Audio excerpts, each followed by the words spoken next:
we're just leading right in with apparently his publicist got ran over in New Orleans. I don't know. Did my publicist get run over in New Orleans? Well, don't have him answer off mic. Okay. So if you don't know the story, I know the story, but I was asking about the publicist part. Oh. You're not allowed to say anything off mic. So now you just get to sit there. No meeps. How you doing? I'm doing well. How are you doing? And apparently we have an audience tonight that is being reminded, like, the rules are you can't talk off mic because people need to be able to hear you. Yeah, and I promise I'll be loud enough for everybody in the room. I mean, I'm sure I will be as well. Oh my God. I thought you were just calling it something. I did not know that's what it actually said on the fucking front. Ooh. We're drinking Old Tub tonight. Oh, it ain't got no smell. Fuck that. When it doesn't remind you of what you're going to end up dealing with the next morning, don't put it in your mouth. Just don't. It's bad for you. And now we drink. And now we drink. Cheers. Cheers. Salute. Well, thank you for joining me this fine evening. Yeah. How's that reposado?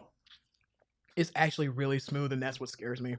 Folks out there and whatever you're listening to on this land, I passed up on some lower mezcal because it smelled really strong for some very nice smelling reposado, and then I looked at it and realized I just went 35 proof past where the first bottle was at. So let's see how this goes. I think it'll go well.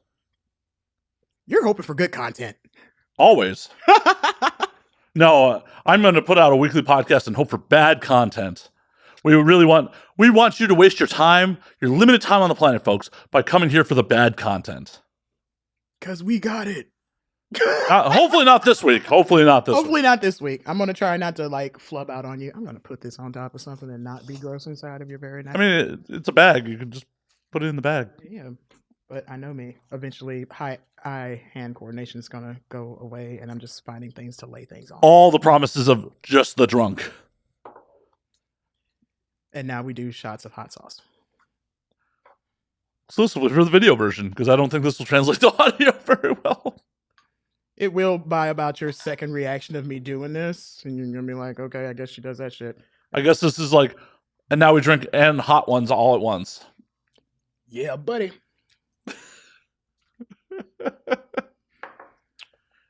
This is Frank's. It's nothing too crazy. Yeah, it's not too crazy. Usually it's straight up Tabasco sauce, or I'll get the habanero sauce. Yeah. Waste you right up, right? Yep. Or something real close to it. We're swinging for the fences tonight. That is the plan. That is the absolute plan. You know, love pineapple. We are coming right off convention season. How the fuck were the conventions for you? The conventions were fun. It was weird coming back to AVN this year. Like, it's been down for 2. New hotel, new people. More clothes. A lot more clothes. And there's a lady who literally likes everybody. I was kind of disappointed with the amount of coverage that was being enforced. Extremely. Oh my God, it was ridiculous. Like, if you were well put together and you made the security guard not want to say something to you, then it was cool. But if you were a little chunky or chubby, because God forbid, there's nobody who likes fat chicks. I've been around for 23 fucking years. Have a little front butt sticking out of your panties and you need to go put on some different panties. And one security guy that I don't know what his name was, but everything inside of me wanted to clock him in the back of the head with my crocodile rip. Was like, well, you're not built for those underwear. The fuck? Yeah. And that's why I'm happy we have people like Pineapple Support, because I'm fairly sure that lady could have used some support after that. We're already at a porn convention, people. We don't really need to be judgmental right now. We were already slightly more compartmentalized than I was used to. Not my favorite part. Yeah, that's fucking ridiculous. Why are you booking people to do the security that are going to be fucking weird? Yeah. It threw me off, but been around this long, you gotta be a professional and smile and not bite people for lack of hot sauce or anything else. Only bite people consensually. Yes.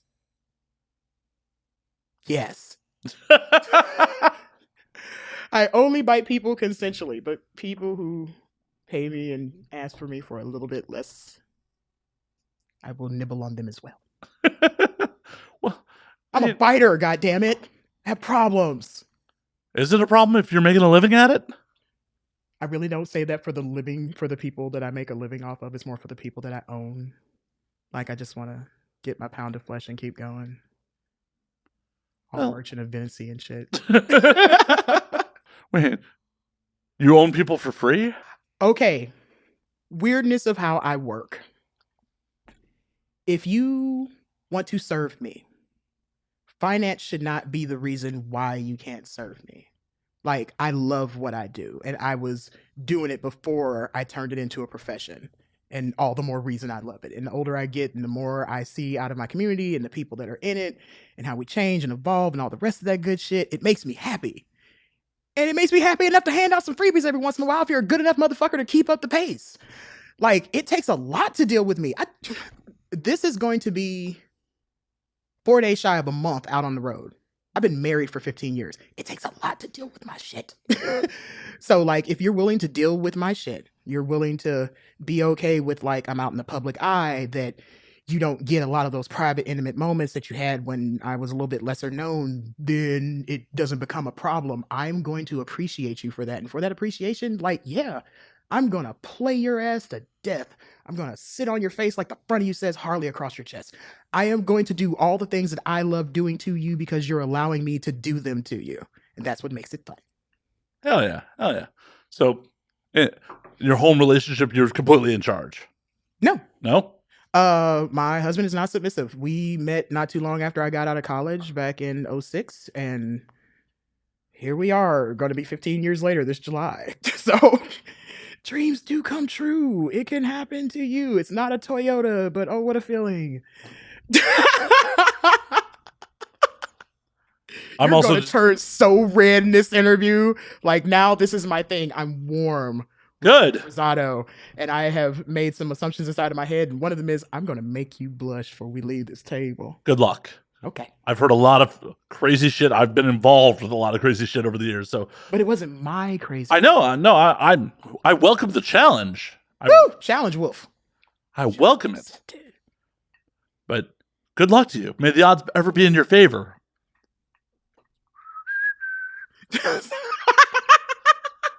Exactly. Hopefully with a little less, like, starving children involved. Yes, we could go for less starving children, people being tossed in front of the proverbial and literal bus. Yeah, train, bus, same diff. Public transport. Yeah. It's LA. We don't got much of it, so. Yeah. You really have to put forth some concentrated effort if you want to commit suicide or get thrown in front of public trans here. Someone had to make an effort. But y'all have plenty of cars with people who don't know how to drive, so it's still an easy picking. You can Frogger it right through the rest of the day. Definitely. Put your brain to it. I almost got hit by someone in the Target parking lot earlier, so. God damn. Tarjay was trying to take you out. I hadn't even made it from my fucking interview yet. I know. Like, I had to go get, supplies. And some broad tried to take me out. And it was like, I never thought I was going to be taken out by, I think, a Geo Metro. Jesus, Joseph and Mary. Why don't you just say somebody from, like, Subaru or Suzuki tried to take you down? Suzuki! Get taken down by a sidekick. That'd been harsh. But Geo Metro is pretty fucking bad. Like, that's a basic-ass fucking car to get mowed down by. I know. And the worst part was, I might have survived it and just been in a lot of fucking pain. I'm like Ron White, hit something hard so I don't have to limp away from this shit. Would have been fucking miserable. Like, stop at the fucking store to get supplies. Some woman just not paying attention to a parking lot, just whoop, right through. And apparently stop signs here are like, maybe if you want to feel like it today, along with emergency services and funerals and shit. Nobody stops for nothing. This is a city that's perpetually moving. God grace, get me back to Oklahoma. Like, Let me have my squirrels and shit. Well, it's crazy. It's a city that's professionally moving, except for the one motherfucker every goddamn day who's doing like 15 miles an hour under the speed limit on every fucking highway, and that's causing the fucking traffic jams. If not having a complete breakdown, you knew that car was garbage when you left this morning. Oh, no. Some of them, their cars are working fine. They just are choosing to drive under the goddamn speed limit and cause traffic jams. Because we have traffic jams like for no fucking reason. Like, sorry for people that live in other parts of the country, other parts of the world. I'm going to bitch about LA traffic for a moment. But for goddamn sake, every goddamn time, like, there's just a traffic jam for no reason. And then you get to a certain point and it opens right up. There's no cop pulling someone over. There's no accident. There's no one on the side of the road. It's just because some motherfucker decided that they wanted to drive 10 miles an hour under the speed limit and no one else could get around them because there's 100 fucking other cars around them. I will tell you, this is absolutely a city that I will only righteously, like, fucking take Uber in, or I'm riding with people that I trust because well, Uber drivers, you shouldn't trust them. I know I shouldn't, but like, it's this or nothing, motherfucker. So like, unless somebody decide to get me I don't know, one of them fancy ass jetpacks so I can like Johnny Storm across the fucking city, it ain't gonna fucking happen. So like, by the grace of God go I. Salute. Well, at least, Spicy shot. At least with the Uber driver, you can have the tequila. I don't think you should operate a jetpack while drinking tequila. I have literally sat in the back of a Lyft and smoked so much weed because we politely asked our driver, "Do you mind if we have weed?" And he was like, "Damn, I just put my blunt out." That's always a good sign. And I was like, you know what? Here, enjoy that. It came all the way from Oklahoma and it didn't cost an arm and a leg and no one had to die over it. Cheers. I don't think people have to die over our weed anymore. Not in LA. Not like they used to. Oh, yeah. I was just fixing to say, like, I'm not from here, but I lived through the 80s. Oh, no. 15 years ago, when you were getting married, when you were having your nuptials, people were definitely still dying over weed. Yeah, they were. And I was like, it shouldn't be this serious. It really, really shouldn't, but it's gonna be. Okay. Now my extra red state was like, yeah, fuck that. Like, y'all can't have the other stuff here. Have some pot. Not obscenely, ridiculously expensive pot. And I know I'm snitching on myself, but I don't give two fucks. Let them OMMA come and get me. I brought an ounce with me. I paid $40. It is some gas. That's wild. Yeah. Like, I don't even want to think about what the taxes are here on an ounce. Our tax is same as whatever your city's tax is that they're selling it in. So like at max, like 9.25. That's wild because we have so much taxes on our weed here. Oh no, they were like, y'all living out in the middle of the boonies. We decided this is a needful thing during the pandemic. Like, there was not a dispensary that closed unless they closed under their own fruition during the pandemic. Like, we were baked. I learned how to do microgastronomy on food. I was stuck inside my house. Nobody was doing nothing. So like, yeah, Pop became the lifesaver of Oklahoma. And you have to understand, when you're the third state behind Breaking Bad, the TV series, like, pot helped a lot. A whole lot. I can imagine. I can fucking imagine. Well, it's crazy that more red states aren't like weed. Because look at the fucking money Colorado made. Like, because some are just going to be on that tried and true, not so much Christian politics, but like that it's bad for you. And I couldn't have any when I wanted it, and I didn't get a chance to get the habit. You're not going to get to have the habit either. Okay, man, come on. I just want a joint. I just want the same way you want that glass of whiskey when you come in the door. It's been a hard ass fucking day. I don't feel like giving my liver cirrhosis over that shit. No one has ever OD'd from weed that we found so far, but we know a bunch of dead motherfuckers from booze. Do you know where you are right now? Ouch. Ouch. Hey, I'm just saying. I didn't say you had to be the next one. Keep sipping. I will. You can't stop me. No one can. That's right. I love how you gave me like the sideways cat eyes, like no one can stop me. Nope. Nope. I'm an adult. I pretend to be. I usually say I need one because I usually do. Oh no, I'm responsible for myself. I'm responsible for myself on all the levels that I have to be. And then I go home. And then I'm like, I clean the house. I paid the bills.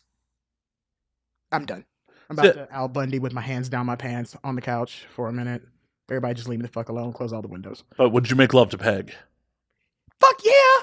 Like, that's the one thing that never made sense about that goddamn show. I'm sorry. As a pansexual, even when I was super young and watching that show, Peggy Bundy was slutty hot. You could see why Al banged her ass and got them 2 fucking kids right out of high school. Like, she had, I'm sorry.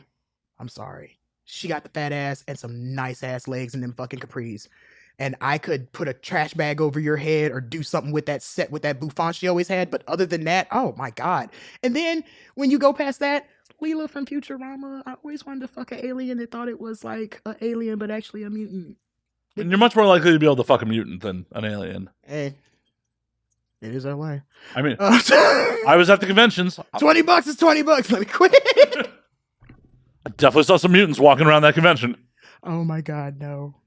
We're not going to talk badly or ill of the nice, kind folks who brought us back our naked people that are usually only in our laps most of the time for free or discounted.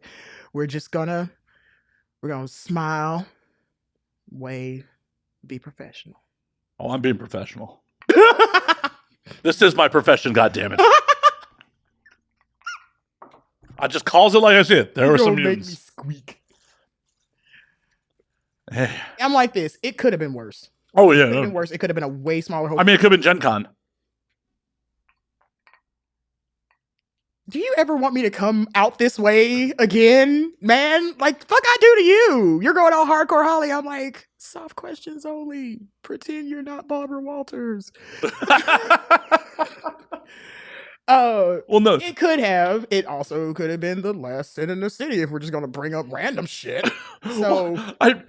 the reason I bring that up is, like, I'm someone who's attended many a Gen Con over the years. Yeah. And the first time I went to AVN, I'm like, I expected it to be worse. And I'm like, oh no. Somehow, the attendees of AVN are better behaved and generally less, weird looking. We didn't have a bunch of drunky McTipsy staggers in the booths, out on the floor. I know I was personally there with the Sanctuary booth and Mr. Cyan over in LA, and we try to keep a well-rounded group. Like, hey, everybody got an assignment. We're going to treat this like work. There are always going to be people that show up to convention like, I'm going to shoot content. You're going to get drunk, Becky, and we all know it. Somebody's going to have to hold your hair. Yeah. And then you're going to shoot content. Which... you probably shouldn't do. You probably shouldn't, but we've all seen at least one fucking flick where a bitch still had her fucking wristband on just a flop and it's... Well, that part's fine. Doing it drunk is the problem. Doing it drunk and irresponsibly is always going to be the problem, but you tell me a time in United States history where we wasn't just full of problems. And I will eat this wig. In the United States history or North American history? We don't say as a whole and a mass consensus, it's never been great times. There's always been something fucked up. Something was on fire, something was shaking, usually in just a state by itself. Out where I'm at, it's tornadoes every goddamn where. It's always 2 seconds away from we're all gonna die. And then it doesn't happen. I mean, your whole state is on an Indian burial ground. Yeah, it is. I kind of dig it. It keeps the people that I don't want fucking around there the fuck away. It's kind of like around the corner from my house, I had a neighbor, bullshit you not, had a Trump 2024 flag stapled to his house. Fuck on a flagpole, stapled to the house with Christmas lights around it. You know what that means to me? One less house if my car breaks down, then I'm going to ask you for help. I take those red flags as flags of, don't come over here. Cool, thanks for that. Appreciate you. Yeah, appreciate like, oh, well, I don't have to give this person a Christmas card this year. Saving stamps and trees all over America every time I visit somewhere. And it's going to be really embarrassing when Trump drops dead of a heart attack before 2024 and you still have that stapled to your house. Funny part is, after more and more consciousness came around that fact, it turned into this whole thing like, well, maybe I should take this down.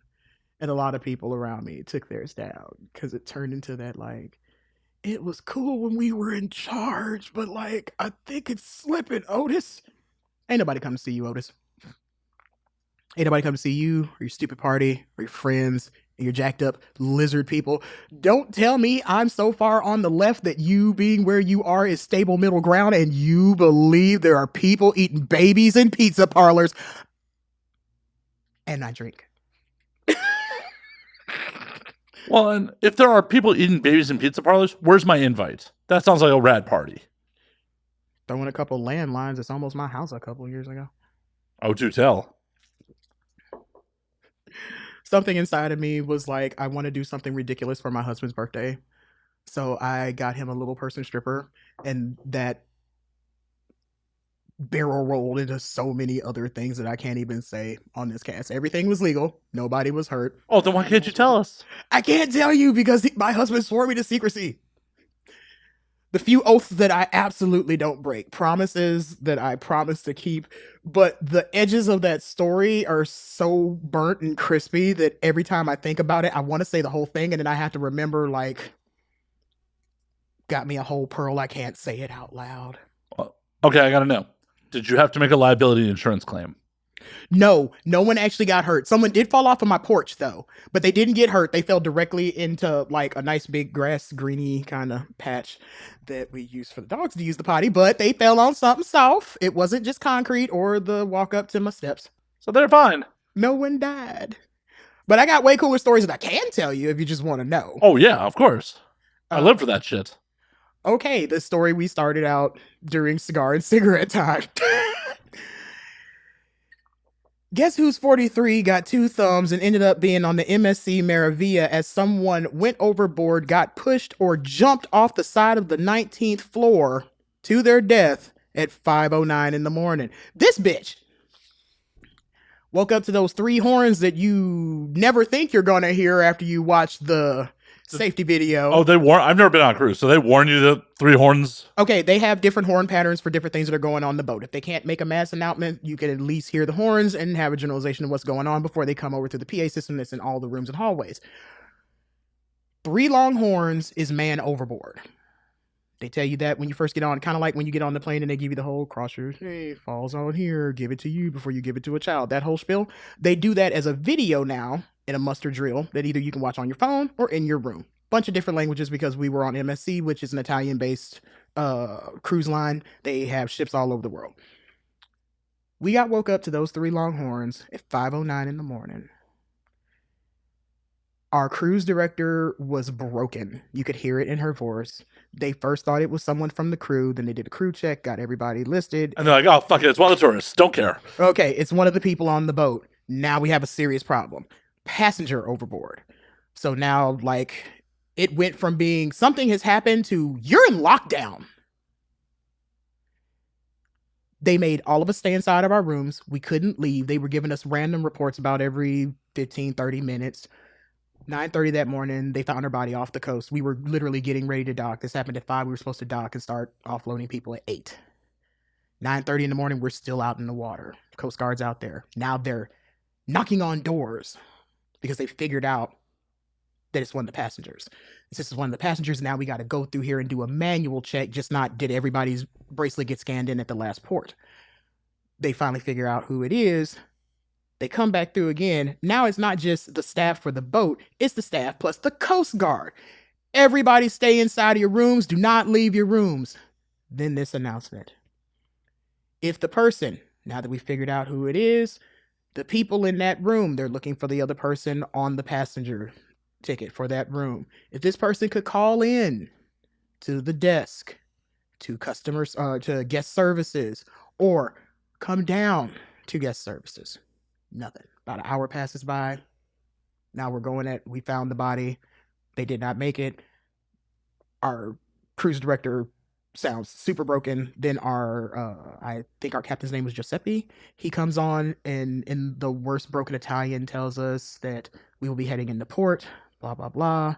Everybody go ahead and get your bags ready. If you decided to label your shit and you sat outside the door last night, it'll meet you when you get to the port. Everybody else, just grab your bags and come on down. They let the most expensive people off the boat first. Of course.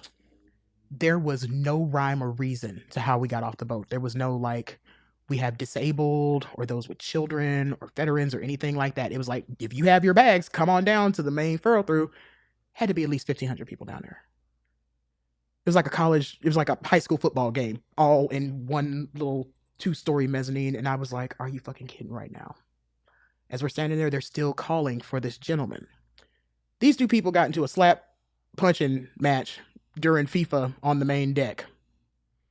She slapped him. He punched her. There was not enough security or enough staff on that boat for that trip. They are very liberal with the booze on MSC. I saw people, and this is no bullshit, hand to God, my husband was there with me, people getting double and triple shots of things like Remy Martin and getting them 2-3 drinks at a time. Sounds like a good time. Yeah, until somebody falls, jumps, or gets pushed off the boat and a guy don't want to answer guest services. So as we stand in line to get out, we saw some people that were also there for fight night who were like, yeah, they're looking for him. I only saw about 6, maybe 8 people that had the actual security shirts on, and it was always the same fucking people. So I was like, are these people getting to go to sleep? They called one more time over the overhead. The guy that we're standing in line with, there's a lady with him, and she's like, well, if I killed somebody, I'd hide in one of these bathrooms and wait until they're letting us all off the boat. And I'll just be damned as we're getting ready to get off the boat, finally, almost standing in line for almost an hour and a half, 2 hours. They pluck him like a fruit, say over the intercom on the side of the jacket, we have the person of interest. And they drag his ass right back on the boat. We got there late.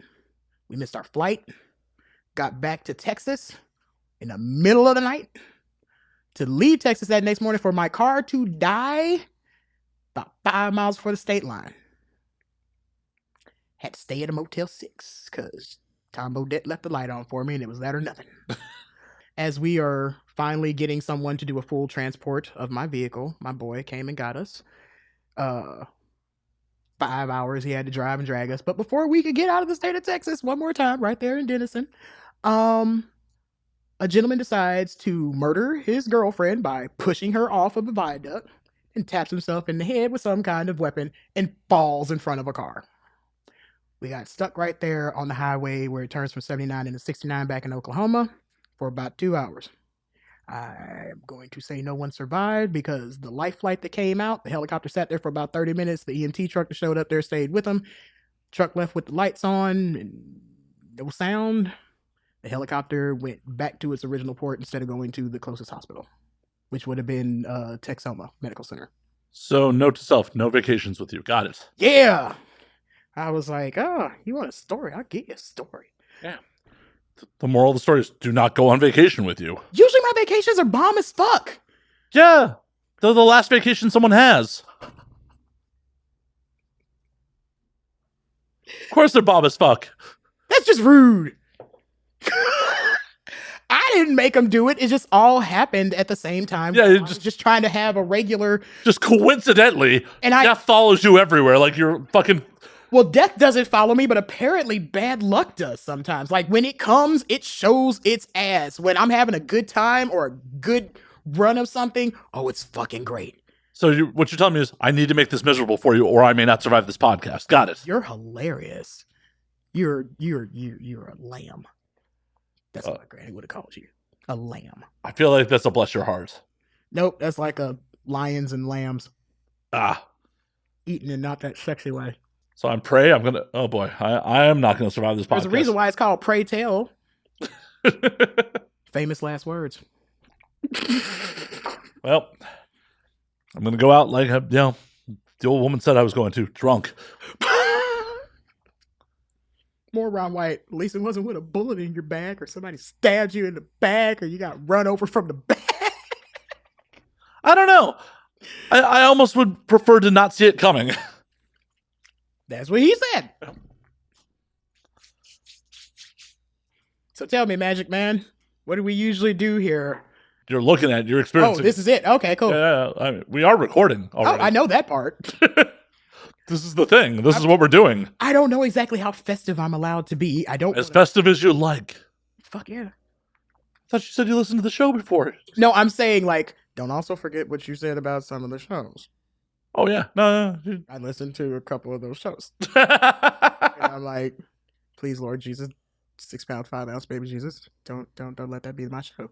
I don't think we're going there. I don't think that's going to be the case. I feel better now. More tequila. I mean, you can tell those shows because Matt's stories just happen the whole time. I regale my audience with my life experiences while my guest is just sitting there having to hear them all. Well, here, I'll tell you what I do with new submissives. We're not gonna call you submissive. This is just something I do. No, I'm just a lamb. I'm just a lamb. You're a lamb. I'm not submissive. I'm just I'm just what the Scottish like to fuck. Got it.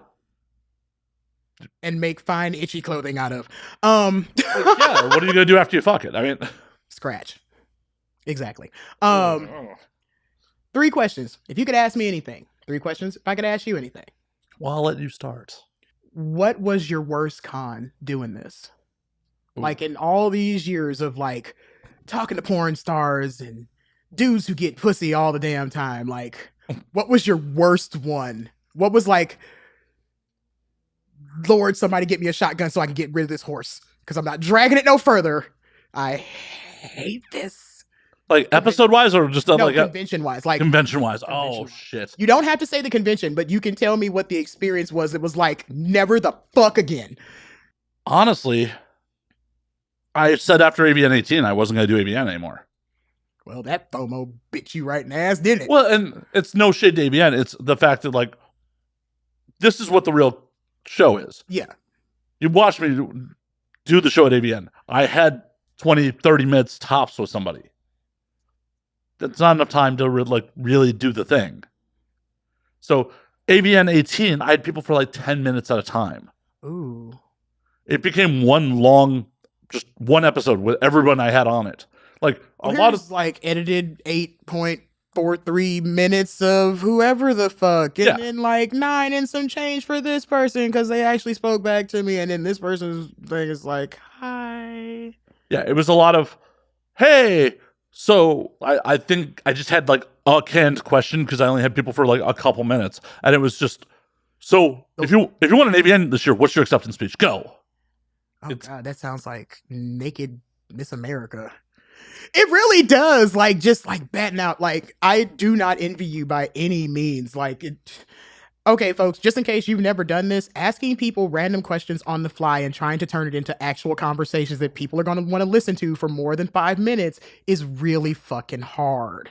Like very, very fucking hard, especially when you have people that are known for being hyper interactive until they put their clothes back on and then they turn into the clam people. Like a little tongue, you might get something tasty out of it or it might be a dud and you got to go ahead and chuck it.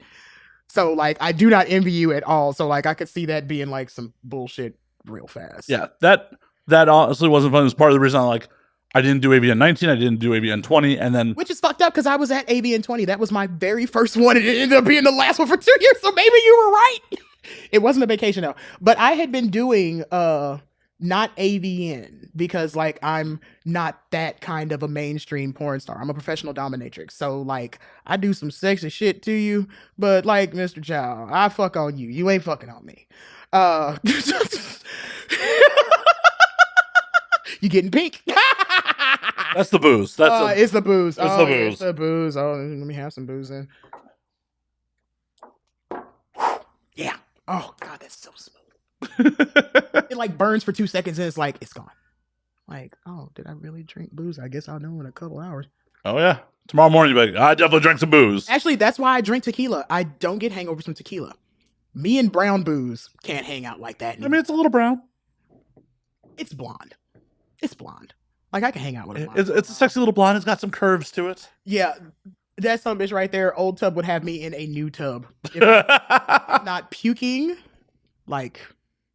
Just laying in a tub with some ice cubes because somebody didn't took my kidney or some shit.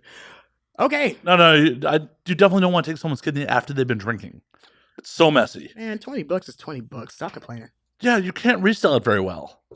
$20 is $20, motherfucker. It's a kidney. Not in this economy. 2 eggs is like $20. Right. I'm not going to go through the effort of cutting out your kidney for 2 eggs. I'd go through the effort of cutting out your kidney just to see if I could cut out a kidney out of a people. Yeah, I know I could do that. Yeah, I just wanted to see me actually do it. I'm weird like that. You picked the drinking. sadist for your show. You should have picked one of them soft fluffy downs. It's like, fuck with my feet. No, I'm a sadist. Like, I was just telling someone a story in the car. So, are we going to feed your publicist enough booze that we can try to take his kidney on camera later? No, he has tiny kidneys and he needs them. He only needs one of them. Technically, yes, but he also likes to, from time to time, have a drink while we're at things like DomCon or AVN, and like you just need to. And No. It's gonna make him more of a lightweight. It's gonna bring down his cost of drinking. $20, Jay. It's still $20. Put it in the tank. Jay, we'll go back on Hollywood Boulevard. We'll make fun of the Scientologists. It'll be keen. Jay, just think of it this way. We'll turn some of the profits into your billing. Just cycle it back to you. This is happening right now. This is absolutely happening. Yeah, we got a bathtub. It's cool. I'll even use the nice ice cubes. It is a very nice bathroom. I'm not going to lie. Like, everything in here is like white. Not Tony Montana white, but white. You could definitely see if you kill somebody in here and there's way too much luminol on the planet. And I don't feel like scrubbing like that. Oh, no. You hire people for that. Which is why you need to get more than $20 for the kidney, because it's a multi-layered scheme. Oh man, I'm West Indian. Like, if you need more than 2 people, you're doing too much. And also, one, never do dirt with anyone except for yourself. No one needs to know except for you and the motherfucker you just capped. That's how it works. Oh no, Jay consented. It's not dirt.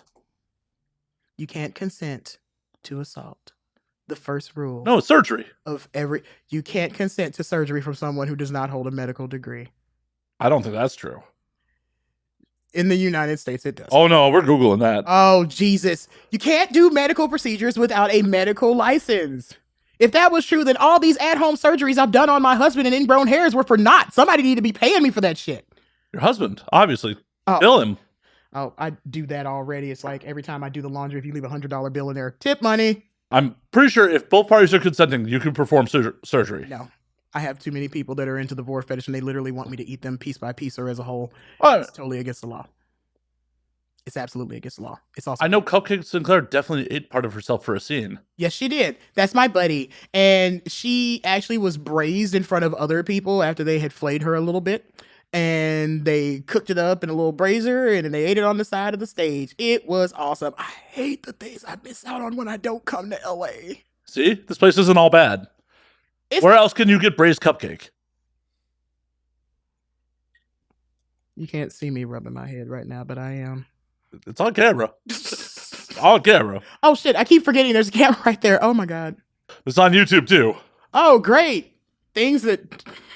My YouTube audience ain't that kind of audience. But they after I retweet the fuck out of this and put it on all my social media. I appreciate the hell out of that. Oh, yeah. Like, I want people to see me drinking because apparently that's a shade room thing. So maybe I'll get like 5 whole clicks off of this and it would have been worth like my ow. And the decision is it legal to do surgery on people? You don't have a medical license. There's a whole lot to unpack here. I'm working on it. Because I know in Oklahoma, as an esthetician, you can do waxing, but you can't do actual medical procedures like laser treatments or anything like that. That has to be done by somebody who at least has their LPN. Well, so it gets a little hazy even with a medical license because the American Medical Association Code of Ethics states physicians generally should not treat themselves or members of their immediate families. Though these guidelines do not specifically mention friends, the reasons given for not treating family members apply equally to friends. So if you're a licensed physician, you shouldn't be operating on your friends. But as an unlicensed physician, I definitely should be. That is not how that is written. You were finding like the biggest non-existent loophole that you possibly could. Well, yeah, it serves my purposes. Oh my God. And Jay's not even that close of a friend. I mean, we're good acquaintances. We're good acquaintances at best. Hey, what was the last birthday party Jay invited me to? No. See. Hey, he's my almost publicist. You leave him alone. I kind of need him. I'm giving you a cut. And then I have like at least a 30-second less of the fucking person that I had versus when we sliced them up and diced them up like a charcuterie board. I mean, are we going to braise him too? I mean, what part of Jay would you start with? I literally made a flick where I covered a pig girl in seasoning salt and extra virgin olive oil on a countertop at Cupcake Sinclair's house for a video and told her I was going to cook her and put her in my oven. And I need to really season her feet because I don't like unseasoned pig feet. Obviously. Who wants bland pig feet? Nobody from the South, I can tell you that damn much. Well, people from the North generally don't eat them, so that means nobody wants bland pig feet. I see I'm going to break one of these nails off tipping this table tonight. And I'm doing my job. Yes, you are. We gotta get back to it. What part of Jay would you start with? All of Jay's parts are tiny. Well, not that. Sorry, Jay. Jay is very small. Like, I'm big bitch. I eat a lot. Like, I go to all you can eats for a fucking reason. Oh, I'm saying start. I didn't say finish. I'm not saying you just take a limb and then go home. If we're talking about for like food consumption, Jay's gonna be like half gone anyway. Oh my God, now we're writing notes. The fuck? Making art while we're up here talking shit. Jay said subbies don't come seasoned. Really? Really, ma'am? Anyway. We're just talking about where you start. We're going to start at a leg then. We're going to Okay. start at a leg because Jay does have like some juicy little calves. But them tiny little feet gonna have to go. That's like chicken feet. Chicken feet are a delicacy in some cultures. Chicken feet are a delicacy in my culture, especially in my house when I cook them right.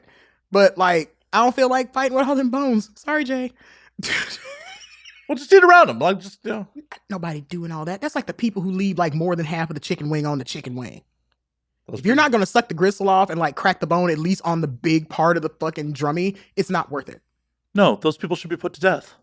Well, then go ahead and get ready to put me in front of the firing squad because, You leave meat on the chicken wing? Oh, no. I thought you were talking about the people who like crack the bone open. No. I'm talking about the people who leave meat on the chicken. Yeah, they do deserve death. Yeah. Like, do you know how much chicken wings cost right now, especially in LA?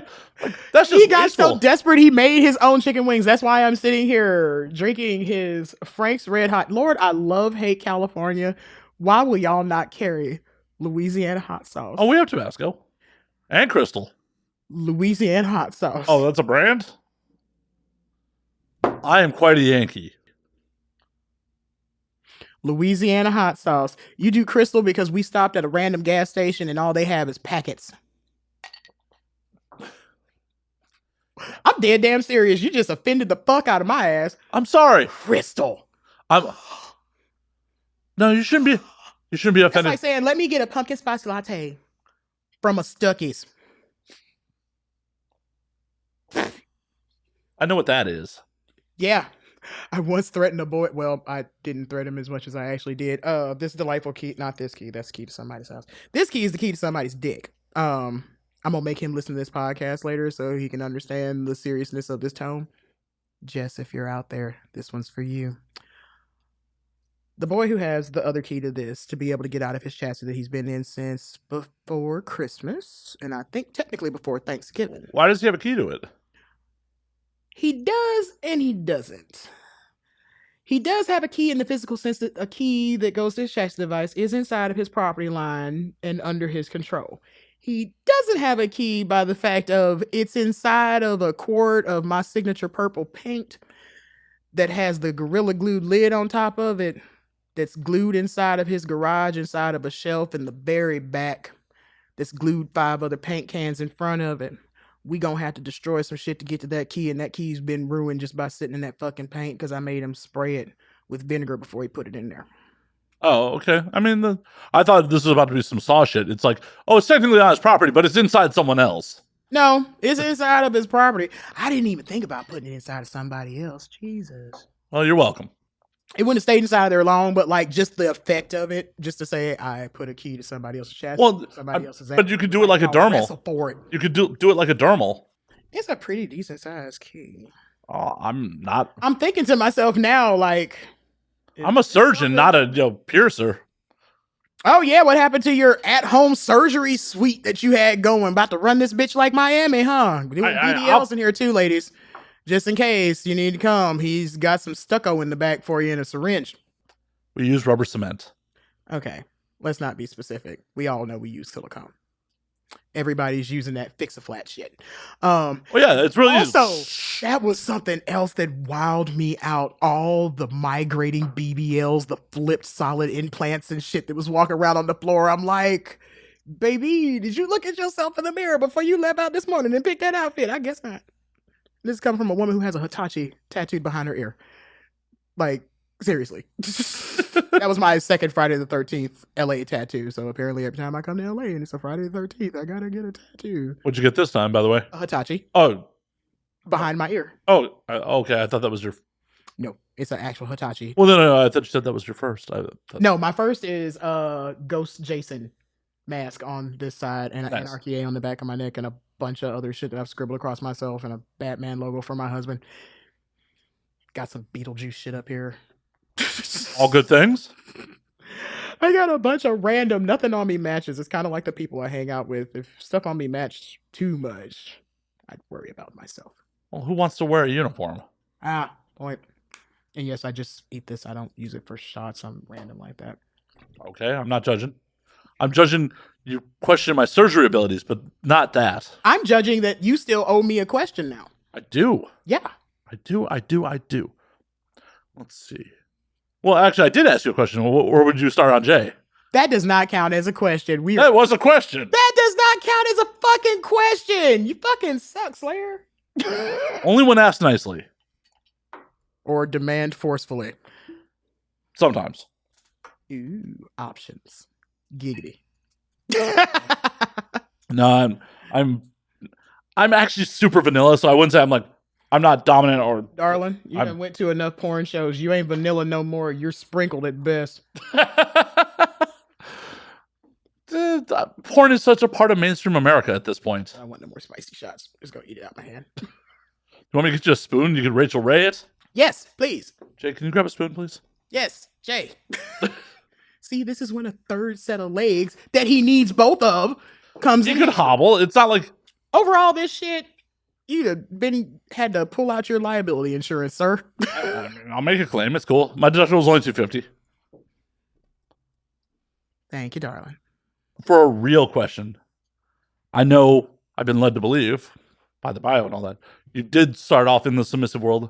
What made you want to transition into being a dominant? Because I sucked at being a sub. I was good at it. It's like,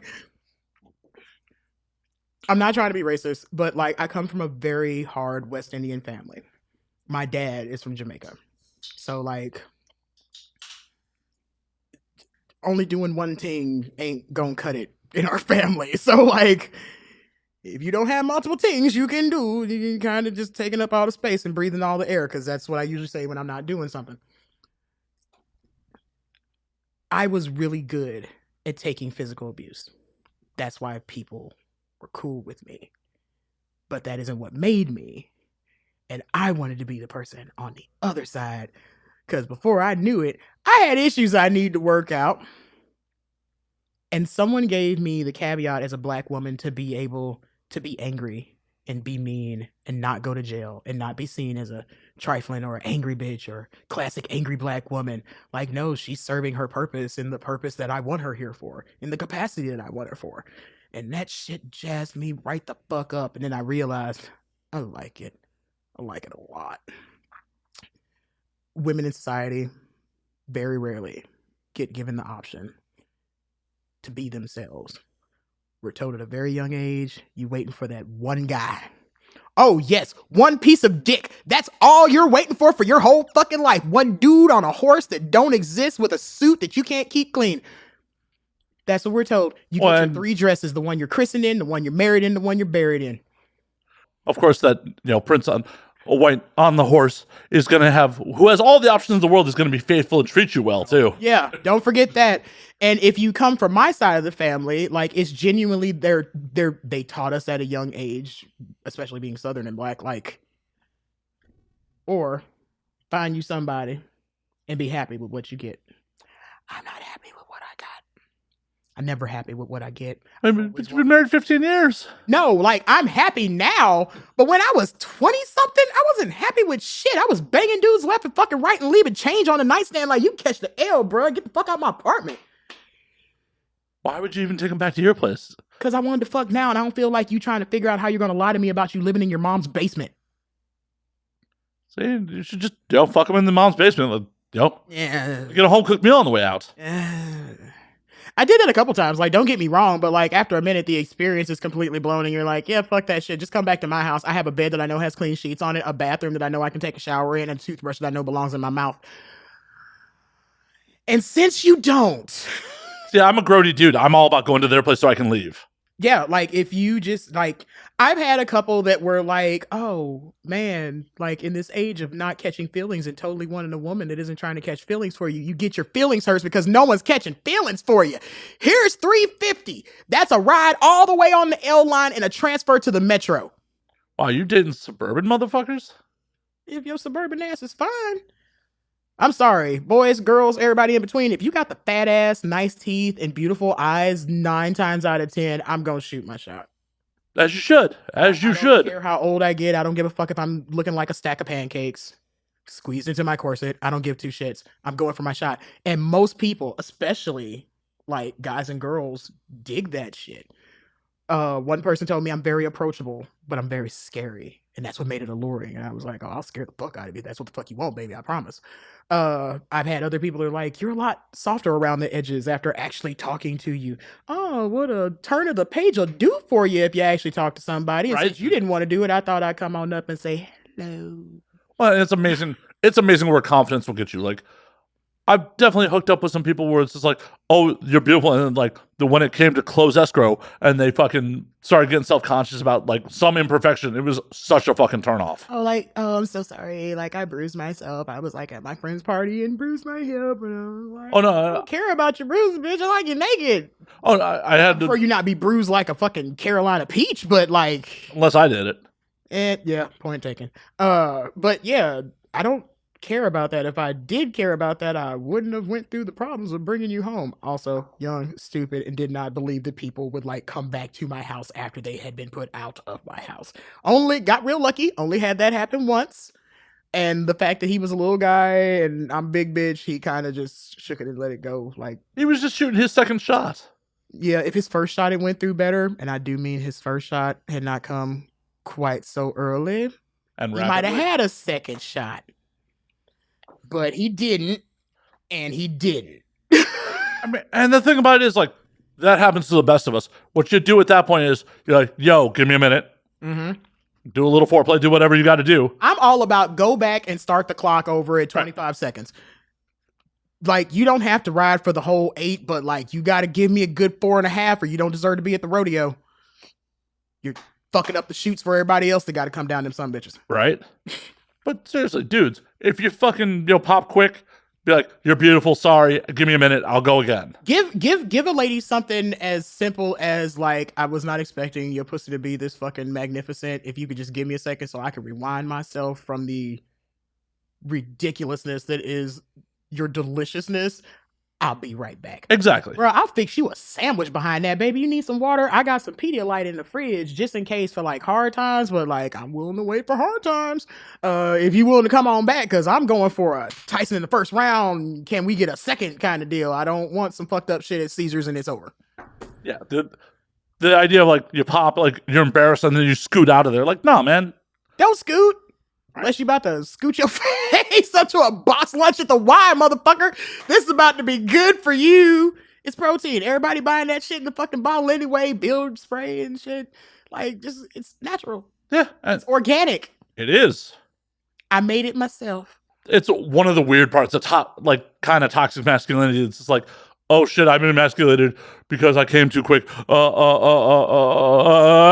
Just have to run. Like, Roll out. I had a friend of mine who literally told me that she had a guy who popped off too quick and basically told her it was her fault because she made him soft. And I was like, but you were so hard when you first got in there before you started pushing rope. So is this really a her problem? Because she was like deep off in her head about the shit. Like, he basically told me that it was like my fault because I was being too aggressive, or it wasn't like that. The first time they went at it, apparently it was fun gerbils in a sock or some shit. But the second time it was like lame as fuck.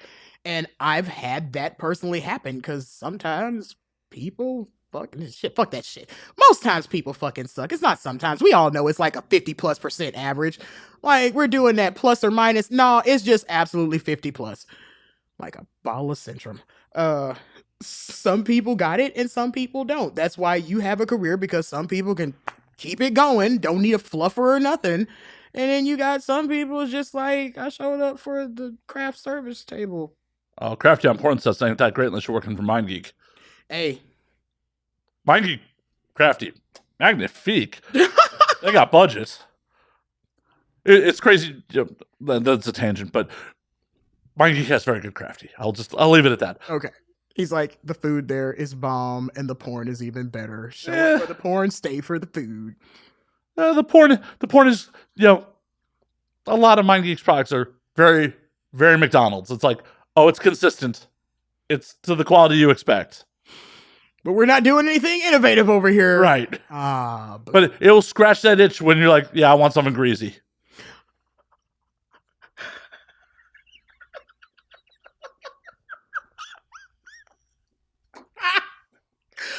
oh, I just want some chips, but their name needs to be Veronica.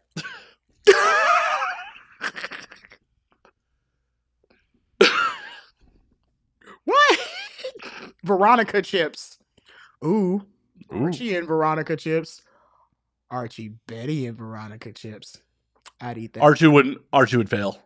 You know what? I feel like Archie would pull it out in the clutch just because these two bitches been hounding him the fuck down for the past 50 fucking years. Do you know how much pressure that is? That's a lot. Like, you're asking, like, either do the blonde or do the raven-headed brunette. You're picking Betty Page versus, like, Debbie Reynolds, and we can't figure out exactly which bomber we've been on the side of, but we definitely want to strike a target. And you gotta feel bad for the kid, but I feel like with the new series, the way they set it up, like, that Archie would, like, lay them bitches on top of each other like dominoes and, like, double stack them. Yeah, I'm talking classic Archie. If you're gonna talk classic Archie, he probably might have got away with the old ass Mrs. Krabappel ass teacher character they had. Poor Jughead. Just nobody wants Jughead. Or it could be like Robot Chicken, and she's the one slanging all the pussy around town and teaching the boys what vagina really is and how to use it right. With age comes wisdom. Them gray hairs ain't there for nothing, motherfuckers. Put some beat on it and get over yourself. As long as she's living right. Because, unfortunately, there are a lot of sexually repressed people of that generation, too, and it's sad. Archie's mom has been dead forever, and his dad has yet to find another girlfriend. I'm just saying. That is a depressing...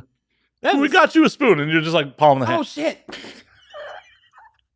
You also gave me tequila. I fucking forgot I had a spoon. I thought I was all out of spoons. Nah, we got you spoons. Hey, spoons. This is not a heroin household. We have spoons. Doesn't taste like cocaine. Damn it. Nah, that's too big of a spoon for cocaine.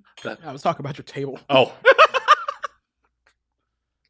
We clean the table occasionally around here. Oh, man. I thought it was going to be gross like the mic. Like, lick it. Don't lick it. Lick it at your own advisory. Well, yeah. You can't put solvent on my mics. It's on you. It's on you. I'm not going to lick this mic, Jay. I promise. We're not going back home with... I'm hoping we don't go back home with random things in my mouth. Well, that sounds boring.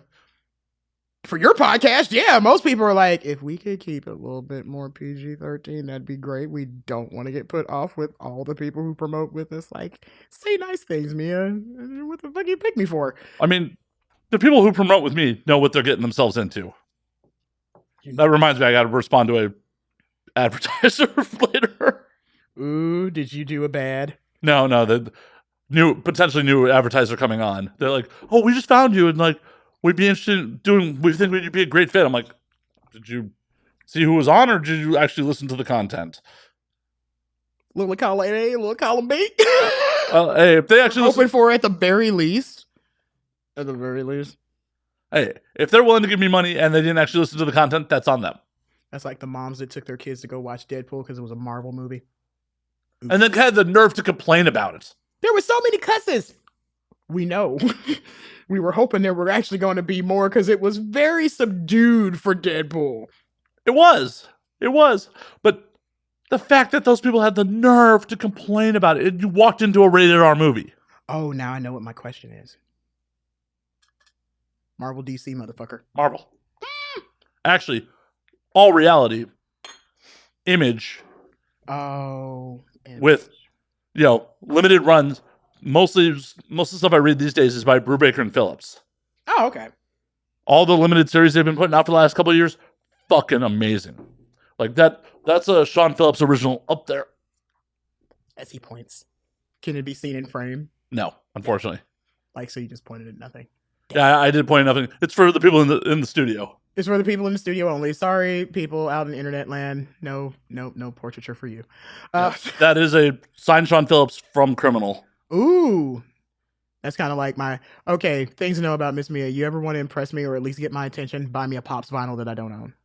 Buy me a Funko Pop that I don't own. You know the store's just down the street, right? Yeah, I do, and I've been trying my very best to stay away from it. We passed it once, then we passed it again, and I was hoping that Jay would not pass it anymore. I was going to demand that he stop the car, drop me off, and I don't give a fuck if he finds somewhere to park or not. I'll be back in 30 minutes. With my lack of financials, I don't give a fuck. I will spit. Oh my God. I know they're not collectibles. They're my fucking Beanie Babies. I'm that weird, creepy ass aunt that stays in Wisconsin. I don't care. I love fucking Pops vinyls. Like my husband, he has a Pop vinyl that I got for him because it's Batman and he loves Batman. He is, of course, a DC person. That's the only place where we have to have like throw down the gauntlet fights about shit. Who can win in the fights? It all depends on who's right. Everybody that I root for, and your people suck. They're too stuck on themselves. Anywho's it. The problem is DC is way too inconsistent. DC is way too stuck on like we're the absolute and only can be good guys. And the couple times we tried to turn heel, it didn't go well. It didn't go well at all. Injustice, give me my fucking money back. Give it back. You wasted my money. You wasted my time. My PlayStation 4 has never felt so violated. We've upgraded to a 5, though. Yay. Nice. Yeah, it took a minute. Thank God for Walmart Plus and people who don't understand, like, pay for the full month versus, like, the free trial. You can't have this PlayStation, but I will give a guy $20 and be like, hey, make it disappear until I come back to pay for it. So we did. Solid. Question for me. Oh, I wasn't done talking DC Marvel. Oh, well then, how about you? I don't like the DC characters are just they're bland. The Justice League is so contrived. Like these people would never be able to work as a team. Every time I tell my husband that, he gets mad at me. Like physically, you can see it on his face. He's a very dark-skinned black man. So like when you can see that little vein right above his left eye start to do the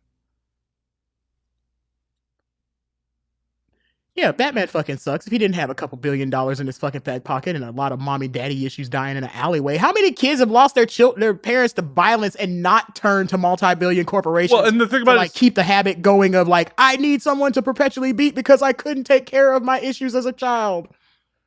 But all that money that he spends on being Batman, he could have saved his whole fucking community by now. Yep. He could have, I don't know, Jason Todded some of them motherfuckers. I'm just saying. But no, because he's a guy with a complex and a fetish for being the ultimate victor. I always have to be the good guy, even though I am willing to take the most shady AF with my friends routes. Hey, whole Justice League, just in case any of y'all decide to go rogue unit, I got a little something for you in this case. Inside of just the Batcave that y'all ain't allowed to be in and don't know how to get access to. And if you try to get access to it, it's gonna obliterate you. So that whole Superman setup and mystery crystal tower and your little flying robots, not nothing. I got bullets for that shit. Really, Batman?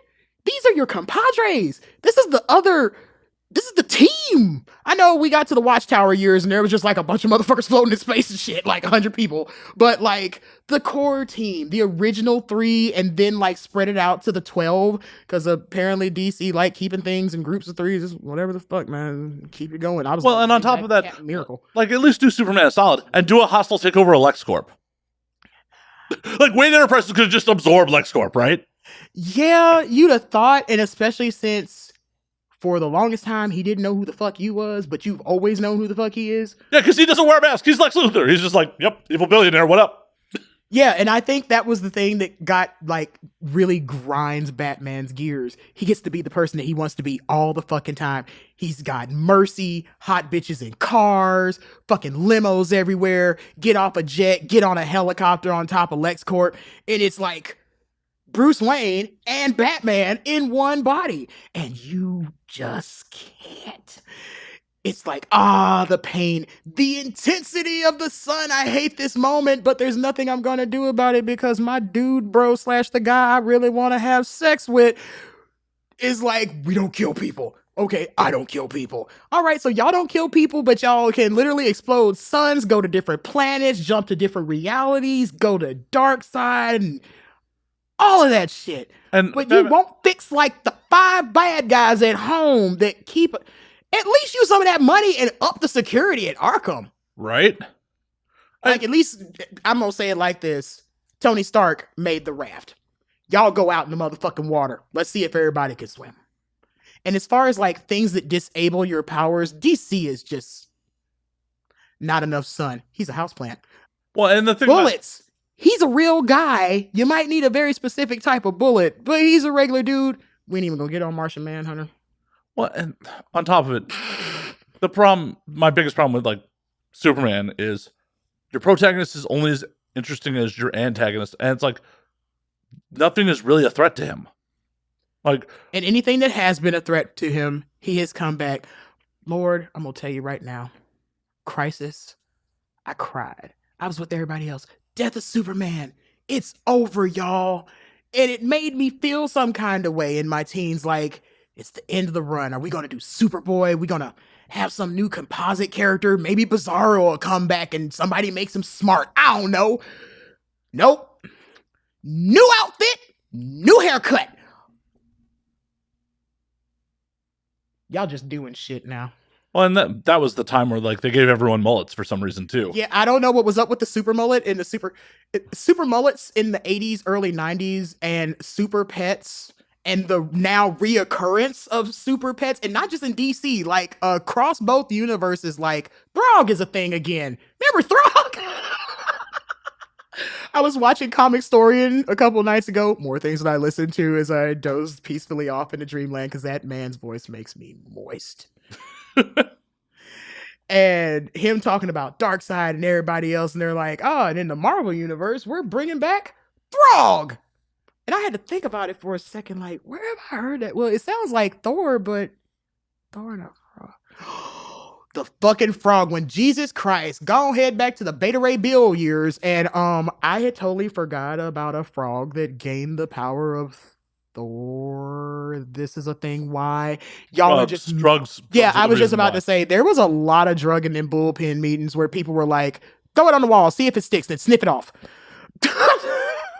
Well, and this is the exact reason that like I have moved away from Marvel and DC, and like I'm into self-contained stories because it's like, oh, no matter how good it started, when you have 60, 70 years of stories, shit gets retconned, shit gets convoluted. They are literally throwing shit at the wall to try to make it stick, to just keep making sales. Be like, hey, do y'all like this one? What about this one? Okay, what if we made him her? What if they made them ambiguous? You know what? I'm really falling back into like the Hellraiser series, the original books, just reading and having a little bit of graphic content. I'm really getting back into a lot of the Frank Miller stuff. So that whole contained story, one-hitter. Sin City's amazing. Sin City is fucking ridiculous. And even before they modded it way too much and put too many pretty people inside of it for the movie, at least it still conveyed the message. You still got those really harsh black and whites, those hard tones, those it's framed out just like the comics, so you know exactly what's about to happen next. Like Marv's about to punch this dude in the fucking face and the next panel's gonna be nothing but blood. Even though it's all in black and white and we all know it's blood. Because that was our ultra violence of the 90s and we were completely content with it. We were the 80s babies. We were watching fucking Red Foreman blow off of both of fucking RoboCop's arms and eating Cheerios. It's Saturday morning, motherfuckers. I'll buy that for $1. I'll buy that for $1. Yeah, that dude. My uncle dressed up as him for Halloween one year and had his ex-wife and what was soon going to be his next wife as his tag-alongs. That's amazing. That's fucking amazing. But yeah, Sin City or as I said, all the Brubaker Phillips shit, like Icon. Hell yeah. Give me anything that wasn't the norm. I was like, that's what, you know what it was? I got so turned off by Marvel selling everything they had trying to stay afloat and their shit turned into crap. That's really hard to say when your shit turns to crap. Like it's not even Shinola anymore. It's just crap. And DC being like, we make awesome animations. Our movies fucking suck. Oh, hard boiled. And all you, yeah, I am. There's a reason why my business cards say dominatrix, Amazon, badass nerd. I do not believe in non-truth in advertising. I will absolutely tell you what you have gotten yourself into. I once had a session with a gentleman who called me on Night Flirt while I was in Cali about 2 years ago. And I was all fussing because I hadn't had a session yet and I'd already been here 3 days and that's usually not my thing. And I was like, oh, am I off my shit? California doesn't like me. And this guy calls me out of nowhere. And he is like a godsend to my weary mind. He wants a Black Panther roleplay on the phone. And he was using that phone call to stack me up to see if I could do it. Because he had already spent $900 at another place that we're not going to talk about. And what he asked for was 2 pro doms and what he got was 2 submissives who was trying to switch it up on the fly because all their doms were already in session. Before we get any further, that sounds like a call that should have been on Sex Panther. Sorry, I had to. I had to. Oh, well, it would have been on Sex Panther if Sex Panther would have went ahead and not took 3 months to clear my fucking account. Ugh. No, that's not the first time you heard that shit. Unfortunately. Like, oh, all of my paperwork is real. My birth certificate is real. My face is real. And here's a real picture of me holding my ID next to it. It's gonna take a minute. How long is a minute, bitch? 3 months. Do they not like money? Apparently not. And I don't know why they don't like money, but like Night Flirt's liked my money for like the past almost 13 years now. They got a ridiculous cut, but they're there. I literally made my profile and the next day, go ahead, do what you're gonna do. You can't charge more than $1.99 a minute until you've been here for a year. But other than that, we're Gucci. Nice. So Black Panther roleplay. I had to put in that bad joke. I had to. Bad joke. It was a bad joke. I know, but I couldn't help myself. Bad joke. But the Black Panther roleplay ended up being he came to Sanctuary while I was there touring as one of their guest mistresses, and he showed up and he wanted this very elaborate, over the top, like you had to read, you had to know the history and the lore. You had to know about Storm being the queen way before we got the movies. You had to know you had to know about everybody inside the universe. Because some of the guys, especially the ones that come to me for roleplay, like they come for that intensity because like I've read this. This is what I wanted to do when I was a little girl. I wanted to be Storm running across Egypt, trying to run away from the big bad man in the sky who haunts her dreams, and now she can't be in tight spaces anymore. Fucking Shadow King. Yeah. And everything that went along with it. And at the end of that session, where by the end of the session, I dressed him up like I Dream a Genie, and the whole session went like this. Our king has come to the United States and been corrupted by your American ways. Oh, I'm sorry. I didn't do the voice.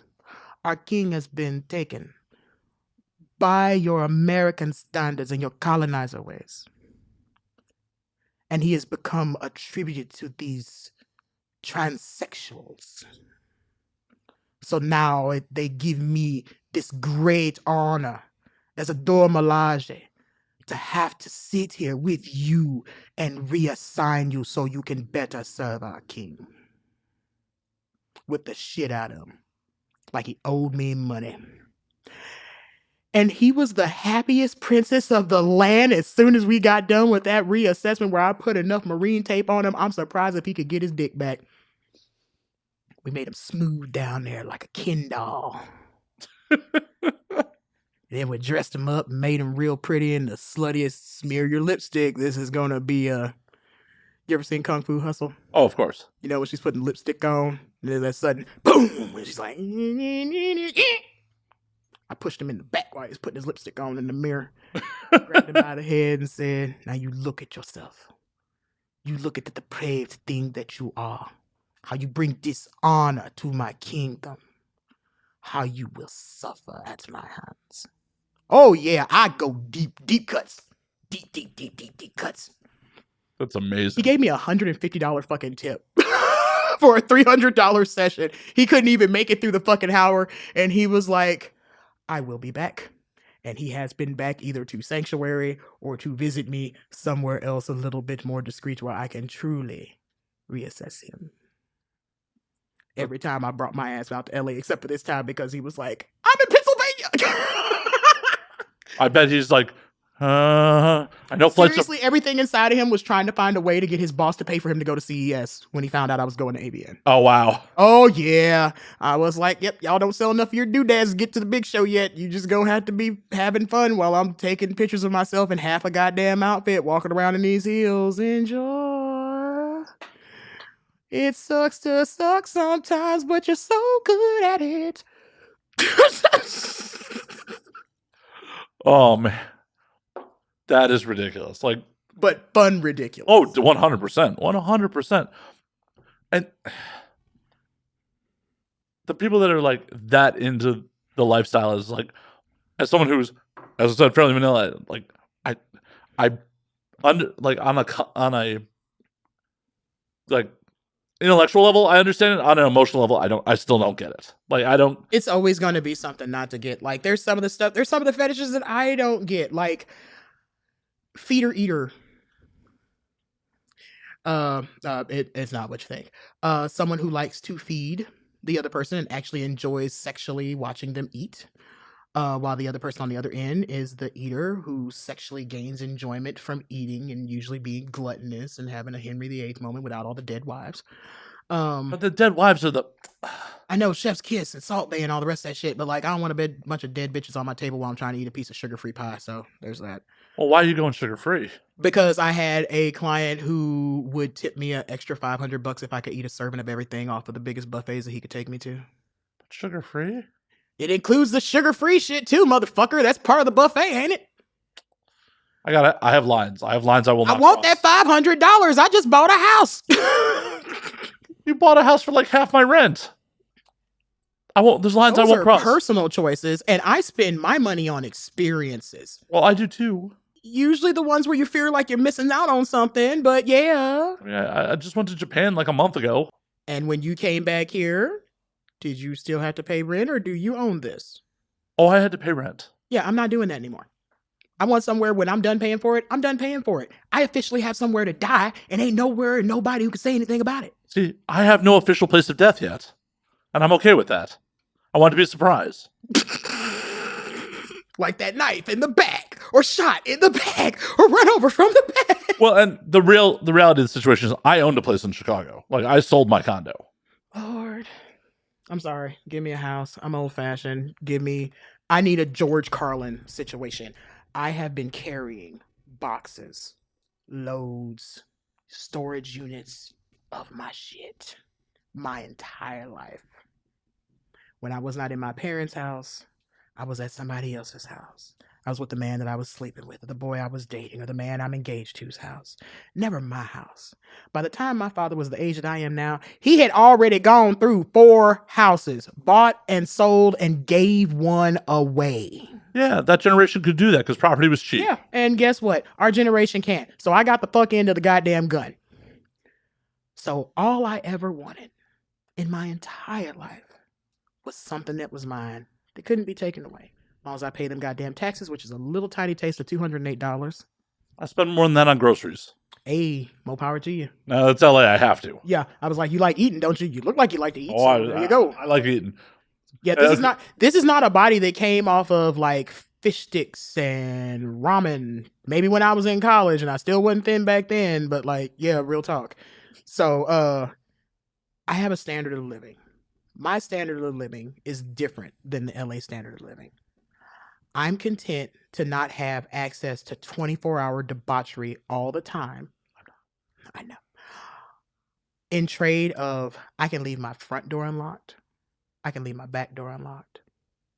I have a 65-inch television set in my living room that will still be there if those front doors were open. My cat and my dog might get out. I can leave my car running in my yard, come home drunk as a motherfucker, and come back and be a quarter of a tank lighter, and my car's still there, and it's just one angry-ass squirrel and 2 slightly trying to fuck cats inside of it. I can look up at the sky and see stars every night and remind me of my mom and my daddy. Can't do that in LA. You can't barely have peace in this motherfucker. You got crazy-ass motherfuckers out on the streets. You got crazy more people stay upstairs, downstairs, next to you, on the other side of you. There is no personal space here. There is no grass. Y'all got a fuck ton of motherfucking palm trees just waiting to bend right over on top of your house. But other than that, you got sand, fire, and shakes. That's 2 seconds away from being a seizure. I'm good. And I know My house might be almost 100 years old, and it might not be the best house on the planet. Lord knows, I'd like to have better amenities. But when that sumbitch is done being paid off, your trip to Japan, just for shits and giggles, could be my 2, 3, 4 times a year with my husband, still making the same amount of money. He's a country boy. He hasn't really gone far.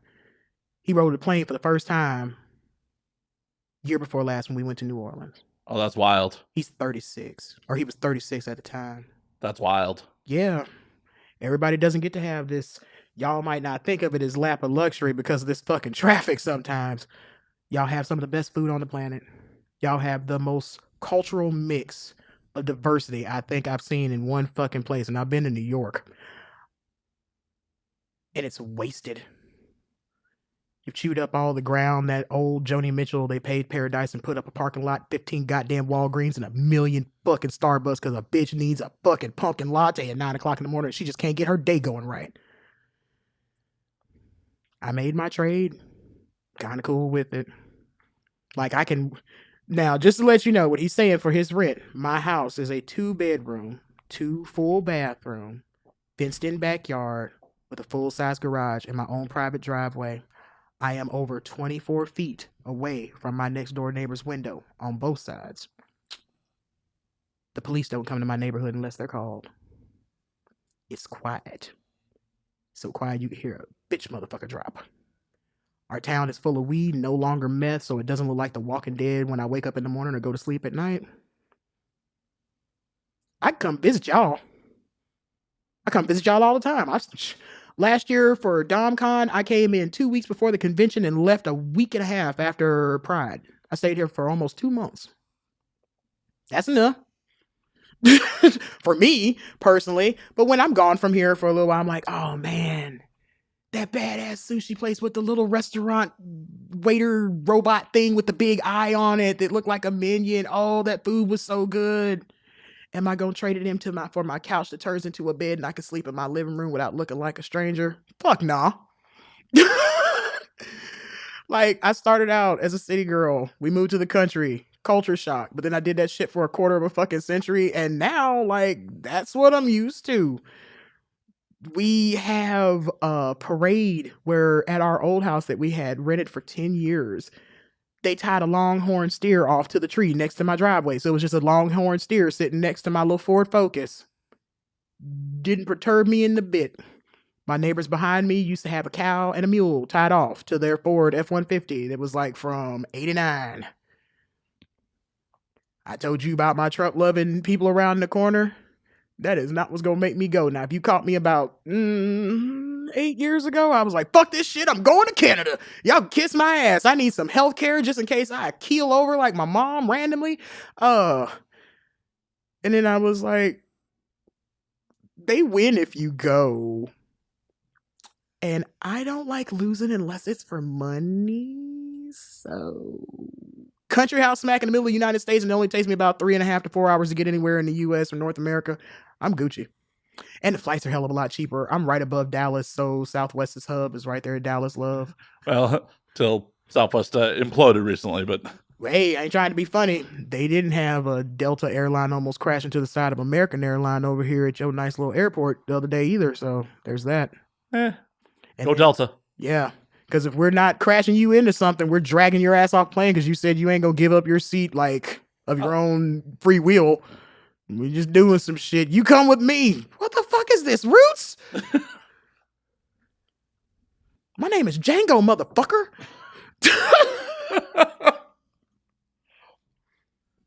I love LA for the opportunities it presents.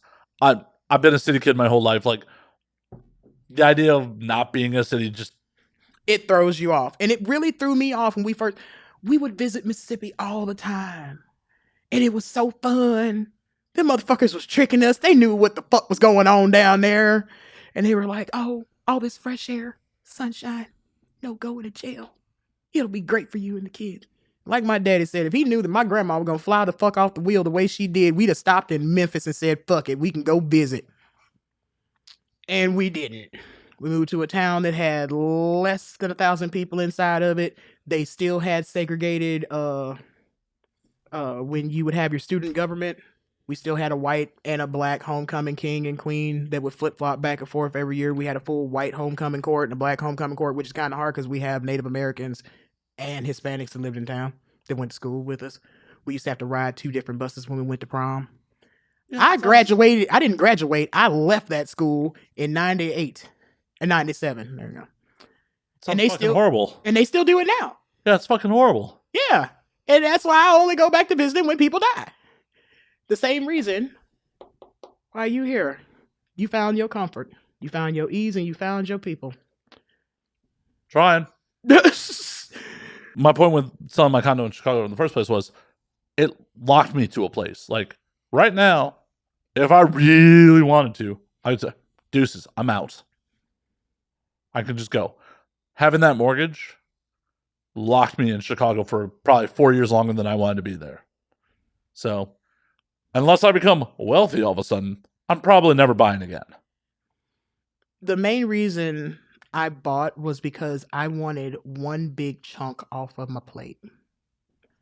Like I said, I come from a tiny dink ass town in the middle of fucking nowhere. We still were living in World War II greenhouses, shotgun houses, trailers with bricks on the outside.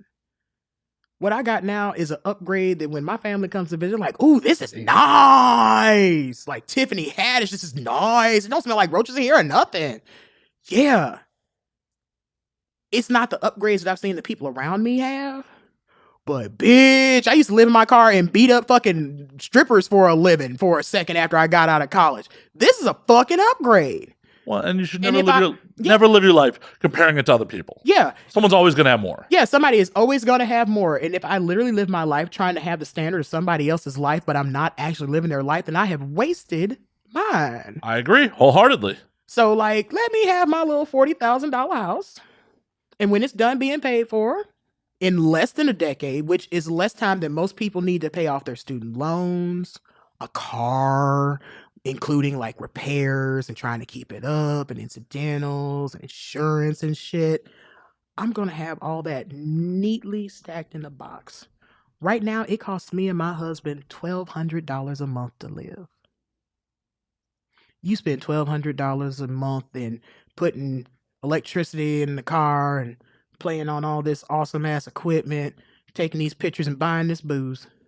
I mean, this shit's paid for, so. Yeah, and you see how this shit's paid for and it's making money for you? It does? It's making something for you. I would think you wouldn't keep doing it on purpose, or maybe you are a masochist and we need to have a different conversation when these mics go off. But like, it's all attuned to what you are comfortable with. I know everybody ain't gonna be comfortable inside my house. There's raccoons and squirrels and fucking deer and little tiny, well, actually not so tiny, red foxes and coyotes that'll walk through my backyard like, hey, what was you looking at? I'm walking here. But I'll take all them critters to know that I can walk out of my porch damn near any time of year. I can watch the planets line up from my backyard without a telescope. I got to see the inversion this year. Or at the very end of last year. But I can watch that on the internet. Some things just ain't as good on the internet. I know. Learn that from all the people, other folks you done talk to. Like, I'm well. Spit a good game when he's slinging dick online, but you take his ass away from that damn camera and he got about that much potential for a conversation that would actually land him in some pussy that somebody hadn't paid for first. Facts. Big facts. No, I'm being silly. I understand. Like, and the thing about it is, like, if it makes you happy, that's the most important part. Oh my God, it makes me so happy to know that I'll be debt free in less than a decade. And if I can last beyond that decade to actually enjoy it, oh Jesus, I am going out and fucking shit up. We are painting the town red and setting that motherfucker on fire. We're going to all the countries. I'm going to drag my husband around the world. He is going to make his people so. They were jealous when we went to the Bahamas. It was a cruise. That's big stuff to them. That's just the tip of the iceberg of stuff I want to do and places I want to go. I've been around the world before. Like right before COVID hit, I just got back from Australia. And I intend on doing it again. Where in Australia were you? First in Sydney and then in Adelaide. May he rest in peace, and I really, really miss him, and I'm gonna try not to cry. But my former slave, Richard, was there. He just passed away last year before Christmas from leukemia. And the last time I went was when I went to go see him. He was coming to see me at the dungeon that my friend Mistress Gabrielle, the Bow Before Huntress, ran out of the CBD. And that trip was fucking amazing. I bitched for half of it because that's a hot ass fucking country, and we went through what was technically their summer. I don't know. We were thinking the tickets were cheap. But I'll do another 17 hours one way on a flight all over again to have that kind of experience. I went to a place called Kangaroo Island. It really had kangaroos. I got to see every Sega Dreamcast fucking character of every video game. Geckos, fucking cuckoo birds, fucking armadillos, and what do you call them damn things? Knuckles, echidnas. Yep. I got to see all of that. That wouldn't have happened while I'm back here in the States busting my ass trying to pay for a house so I can look better than the bitch down the fucking street. No. Once again, you shouldn't be trying to live your life compared to other people. 100%. Had to move the gigantic dick away from my mouth while I'm trying to shove a lime into it. Only one thing in the mouth at a time. And I wholeheartedly agree with you. Experiences are fucking key. Like, pre-pandemic, actually up until 2018, I was trying to do at least one international trip a year. Mm-hmm. Sometimes two. Like, I've been all over the fucking world. I love it. Like, this Japan trip was like, oh shit, I can afford it. I got the time. Japan reopened. I went. Might not have been the wisest move. Don't care. Like, hey, it all depends on, like, if I gotta go, can I at least... Perfect example. When I was a little girl, my granddaddy, my mama's... Oh, shit. My mama's daddy, him and my granny would have the same argument every morning. They call each other Love and Lovey. Love is my granddad. Lovey was my granny. Love, you can't eat 4 Inman's donuts every morning and drink like 5 cups of coffee. Why not? I've been doing it since World War II. Love his quick action responses. I really genuinely believe that's where I get it from. Well, Lovey, if I give up all my donuts, then what do I have to look forward to? Just waiting for the end, and there ain't no donuts. So I'm just gonna have these donuts. Does it mean that you have to like scarf back the world to get full off of it? No. But we all only get one turn on the rock, baby. I'm gonna spend my time trying to enjoy the fuck out of the rock and the people on it versus like where I'm George Carlin and putting my shit inside of a box, inside of another box to be able to afford the big box before I die and go in the little one. Well, and especially because none of this shit is promised. If anything, the pandemic should have taught everybody none of this shit is promised. There's a couple million people that thought that they were going to be here in 2023 that are not fucking here. Yeah. Like, and I'm sure a bunch of them had 5-year plans. Yeah. 5-year plans don't mean shit. I said, and I quote, if I can pay my house off inside of this decade and get any time beyond that, it was time well spent. It was money well spent. Or I could have fallen back like a lot of people did because my father passed from COVID in 2020. Like, sorry to hear it. Right at the height. I appreciate it. I'm not trying to be a Debbie Downer on your show, but like that shit showed me, one, I am gonna croak. Absolutely, positively. Probably from cancer. Hopefully not from COVID. Maybe a heart attack. All depends on how many genetic factors we're throwing in there between. At least the heart attack should be quick. Hey, that's how it was for my mom. She went and paid her life insurance that morning. She was dead by 12. Hopefully the check cleared. Yes, it did. But they still held me up on her insurance. I ended up having to pay for the whole thing out of my pocket because they said we had to make sure she died of natural causes at 72.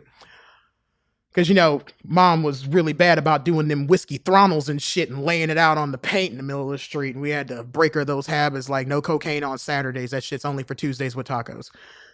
I don't know what they were expecting my mother to have been doing when she died at the house. Well, not at the house, but made it through Life Flight just to be able to make it to the hospital. Like, you can read the paperwork. Oh, and the fun part where they lost her body for a day. Yeah, the morgue at the hospital that she passed at lost her body for a day, Jay. Because somebody forgot to, they stopped using the toe tags. They started using those, you know, those scanners that'll like put the semi-permanent tattoo thingy on you for like 2 weeks. And they would run it across the foot, they run it across the hand, and they run across the arm.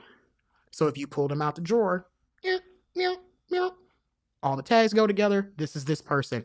They forgot to tag mom.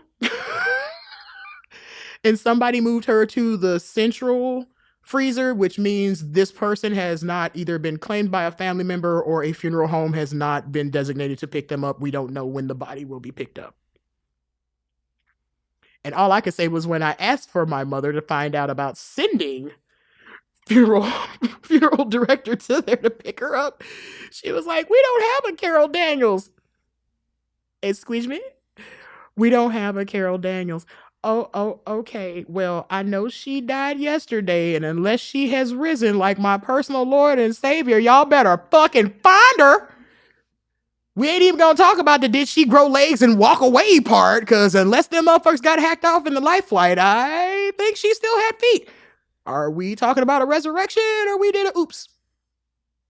Let me get back to you. Does that technically count as medical malpractice? If you go to my Facebook and see the video I made about when they lost my father in the emergency room during COVID before he died, you would understand my rage. It's the same hospital when I had a miscarriage. The nurse told me I could bury my daughter in the backyard to keep her closer to me. So to say the healthcare system of Mississippi is fooped is an understatement. Yeah. Yep. All the more reason I went off about dad because, well, your hospital system already lost my mom in a different city. Let's see if you can keep up with my dad before I come across this counter on you. Like you owe me money. I mean, what's fucked is it's just the American healthcare system. In general, yeah. And that's why I was screaming and hollering from the top of my lungs, Canada! Oh, Canada! I mean, it's completely fucked. I read an article in the LA Times that Sinai, of all fucking places, has a really bad mother mortality rate for African American mothers. Honey, everywhere is a bad mortality rate for African American mothers. Like, I literally almost bled to death and had somebody tell me, don't bring her into my ER. We just got finished having housekeeping down here. Because I was literally bleeding liters of blood out of my vagina. I had an abruption. The placenta had come loose from the wall before I went into active labor. So the baby suffocated inside of me. And then I bled out all my juices from where it tore the inside lining of my uterus out.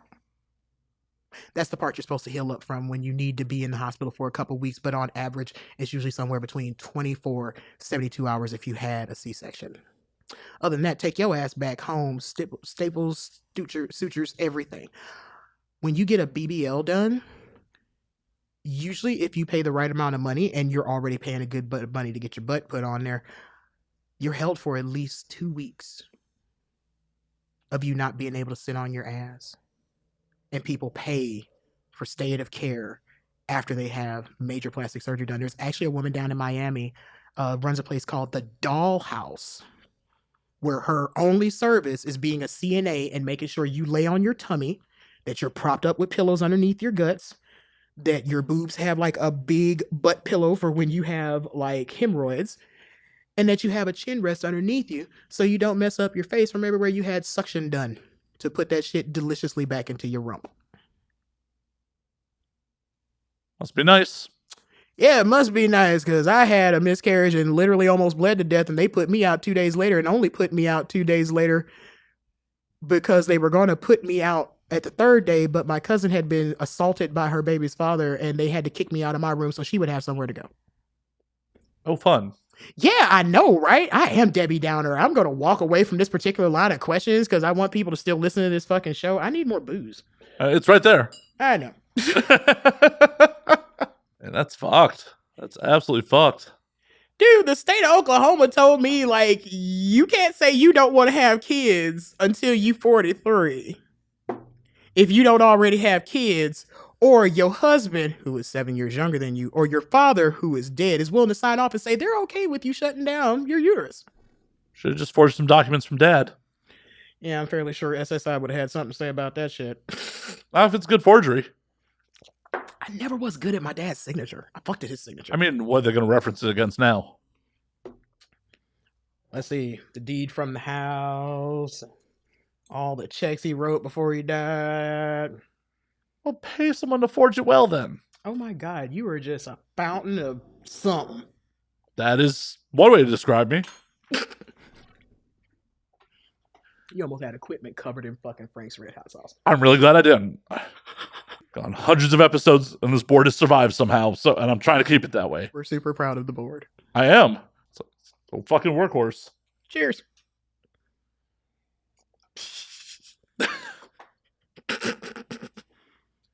which is super fucked because for me to get a vasectomy, literally, I didn't meet the doctor till the day of the surgery. Yep. And you also were probably given a semi-sedative. I know they were going to offer my husband, what did they say they were going to give him?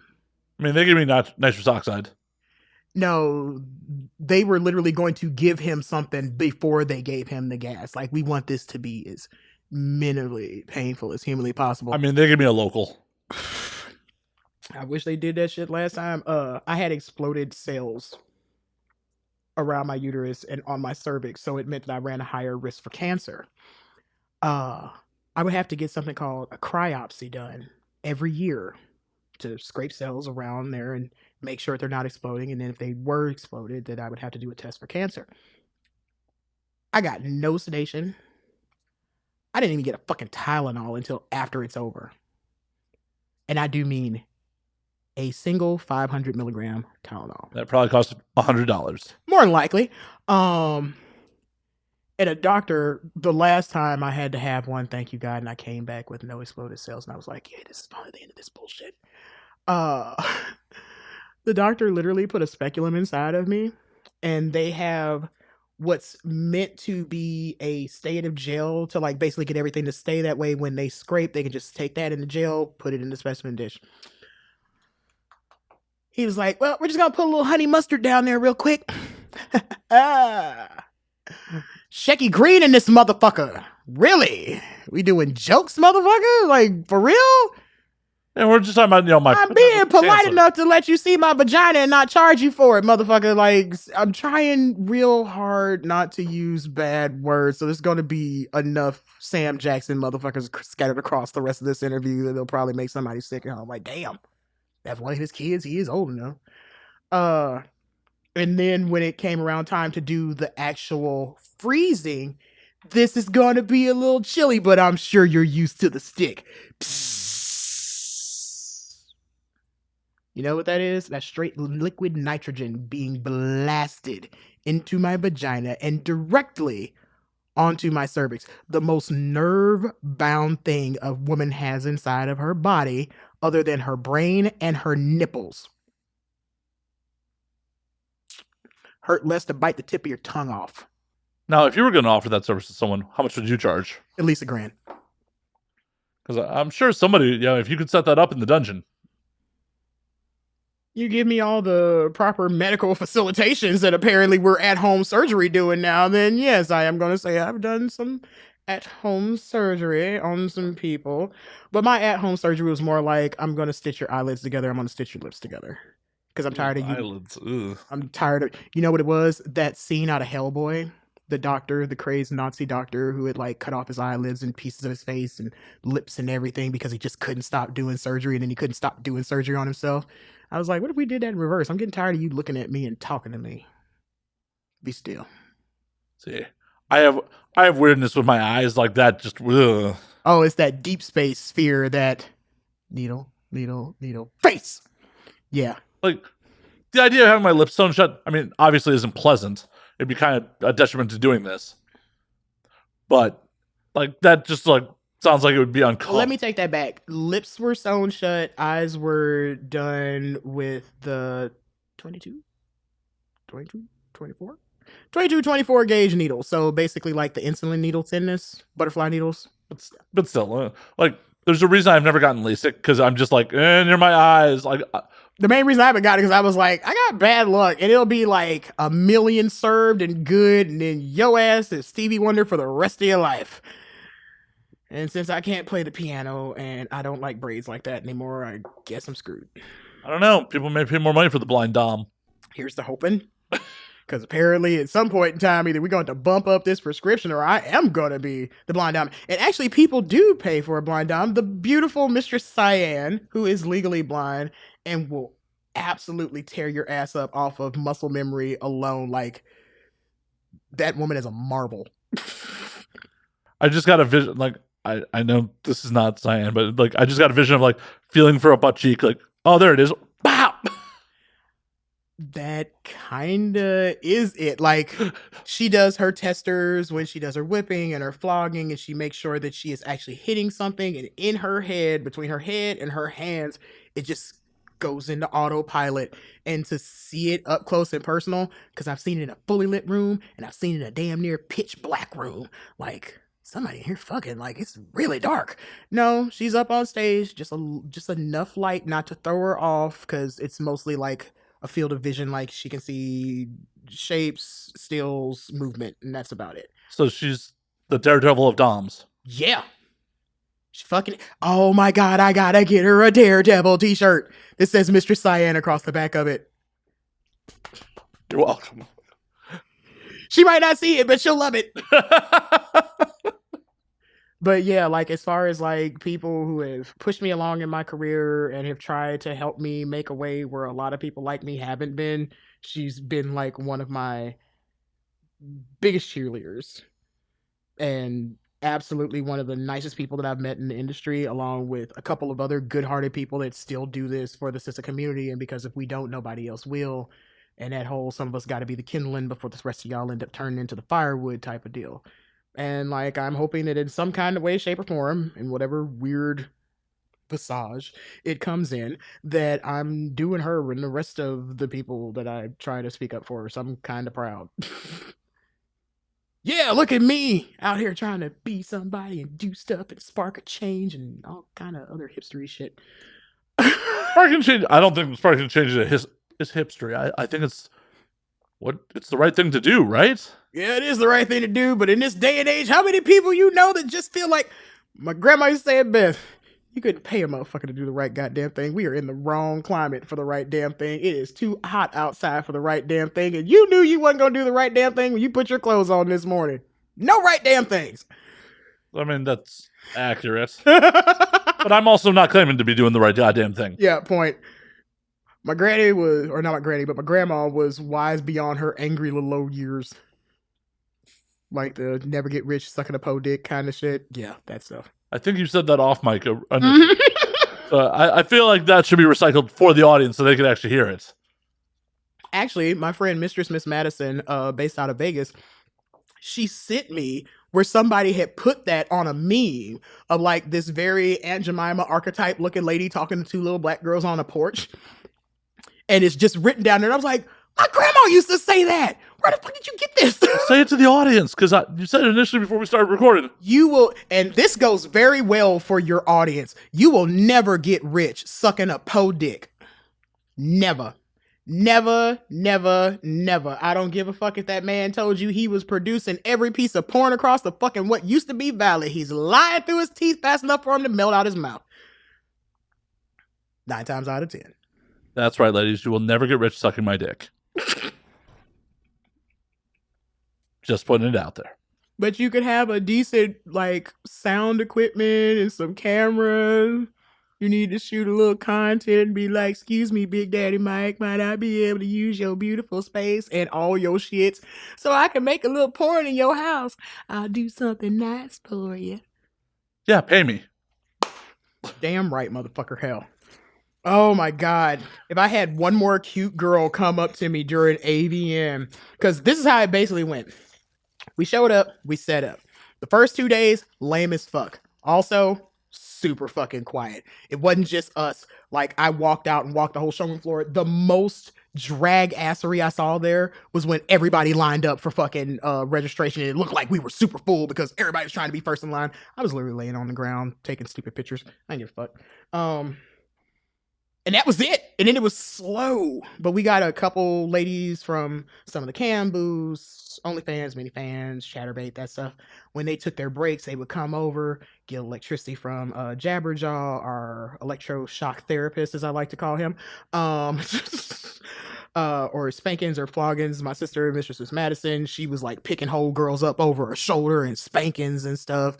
It was fucking epic. I had 2 gentlemen that do this like rowdy ass show that like I was just talking shit with them and they were like, actually, we're doing interviews with everybody out here on the floor. Would you like to do an interview? And that interview turned into like, was that Jiggy? Yeah. Christmas tree suit dude. Yeah, yes. Jiggy Jaguar. And Big Boy. And Big Will, yep. Yes, and by the end of their little quick, like those 10-minute motherfuckers that you hate, it turned into like, well, you got that whip. What can you do with it? Oh, sir, I don't believe that's what you want. Come on now, this will be fun. He's having him a country boy moment. He's making fun of my accident. And I was like, all right, I told you. Now, it's a 6-foot custom made black leather bullwhip that was made by my mama. And I call her my mama for a reason. She has garnered so much respect for me. April over at whippingstripes.com. And my thing is that I'm 6'3", 262. And yes, before you ask, I was born a cis female. I'm just big as fuck. I mean, I wasn't going to ask. Well, I know you weren't going to ask, but somebody in the background, and one he's like, is it a real lady? Her voice kind of deep. I have been called sir so many times without this wig on this trip. It's fucking ridiculous. Oof. But I used to play football, so like I've gotten used to it. The older I get, the more I'm like, if you seen these titties when they was good though.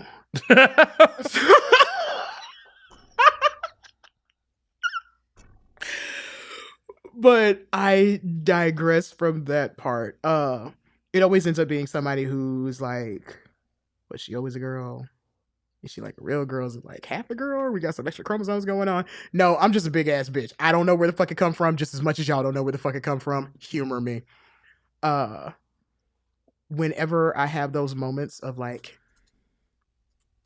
you're really tall, you're really big, you seem really strong. I picked up a grown ass man at, what was that? Crimson Moon in Schaumburg, right outside Chicago. We're in Chicago. Bitch, we in Schaumburg. Stop it. The mall, Schaumburg Mall. It's Schaumburg. Yeah, Woodfield Mall. Yeah. Yeah, it's Schaumburg. We're just, there's nothing wrong with Schaumburg. Just be Schaumburg. Well, that's a. We want to be Chicagoland metro area. I mean, that's always the thing from Chicago. When you meet anyone else who's from Chicago, like, so what part? And they're like, they name their suburb. Yeah. Oh, Lord bless them. We digress from you beating Jiggy. Or him asking. Oh, I'm so sorry. I did. Both of them. He came up to me. He was like, hey, so what's up with the whip? And when I got done with the interview, I went around and made a couple cracks trying to bring some people in. So they're like, ooh, what the fuck was that? And he was like, you know how to use that thing? And I wouldn't own it if I didn't, because I put completely too much money investing in these. I got like 4 or 5 of them at the house. And he was like, can I see it? So I handed it to him. He was like, this thing is heavy. And I was like, it's loaded with buckshot. Because of that 6'3" and 262, if it was light, I'd chunk this motherfucker like a Wii remote all the goddamn time. And he was like, well, can you show me a little something? You know how he talks. And I was like, why do I feel like this is about to be the best, worst episode of Backyard Wrestling, but with a whip? And he was like, come on now. And I was like, okay. So I went up behind him, gave him a couple flicks. He's like, I don't feel nothing. Whole time, big boy's in the back recording it. Yeah. So I gave him a couple more flicks. He was like, that's it? That's all you got? Don't say that to a woman holding a whip. Whether you know if she can use it or not, odds are she might, and it might turn hurtful. So I was like, okay. He's like, give me one good one for the road. And I don't know how the hell he went first. And then Big Boy was like, yeah, I'll step up to that Pepsi challenge. Fuck it. You just being a pussy about it. But I gave him 2 rollovers and a flare. And that flare in between is like, you ever seen like when they do the Mask of Zorro thing? A flare is like an N instead of a Z. So you get your over and then right into it. Ooh, I did that. He jumped. Damn near clean out his Christmas man suit. And then here come Big Boy. He's like, come on, man. You can do it. If I can do it, you can do it. And I love when boys just talk each other into stupid shit. It's like, smell this fart. That's why we have a lower life expectancy. Yeah, does this taste weird to you? Because you're eating mad mayonnaise. That's why. So Big Boy was like, don't hurt me now. JD in the other hand is like, get him. I got mine. Get him. So I give him a couple overhands and he's like, okay, I can kind of feel it. But he has on like a shirt, a tank top, wife beater, and button up on top of that. then he had on thick ass jeans and shit. And I was like, well, if you pull down your britches, this will go a lot faster. And he was like, nah, I ain't gonna do all that. I was like, okay, so do you give me permission to light up your back because it's a bigger target? Because your jeans are kind of saggy and I want to make sure I don't catch you on your tailbone. And he was like, give me what you got, little mama. So I did. He ain't like it. He ain't like it one bit. He did that. You ever seen somebody step on a Lego dance with no socks on? He was like, He walked down the side of the booth in the wall. He's like, yep, that's good. You get it? You get it? Okay, we're done. Because when they came into the suite, when I was trying to talk to you the first time, I was like, hey, what are you doing in here? And he starts rubbing his butt. I was like, oh, come on. It wasn't that bad. I was like, I dished out way worse. And he was like, not me, ain't. And I was like, I would never. You haven't paid me my deposit yet. But they were super sweet. They got interviews with myself and Miss Madison. I think they spoke with Anastasia as well, Miss Thick Blue.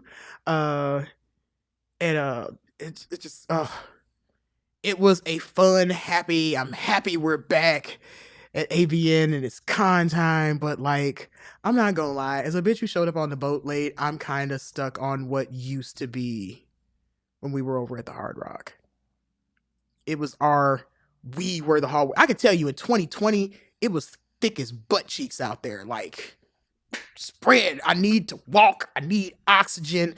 The fucking mini vids, the whole middle hallway suite and stuff, like they were just everywhere. And like Motor Bunny and SXN and everybody was able to sell their wares and like make a profit. Because for a lot of people, ABN is that jump off for the beginning of the year. The money we make here is deposits for everything else across the rest of the year because it's one of the biggest trade shows that we have.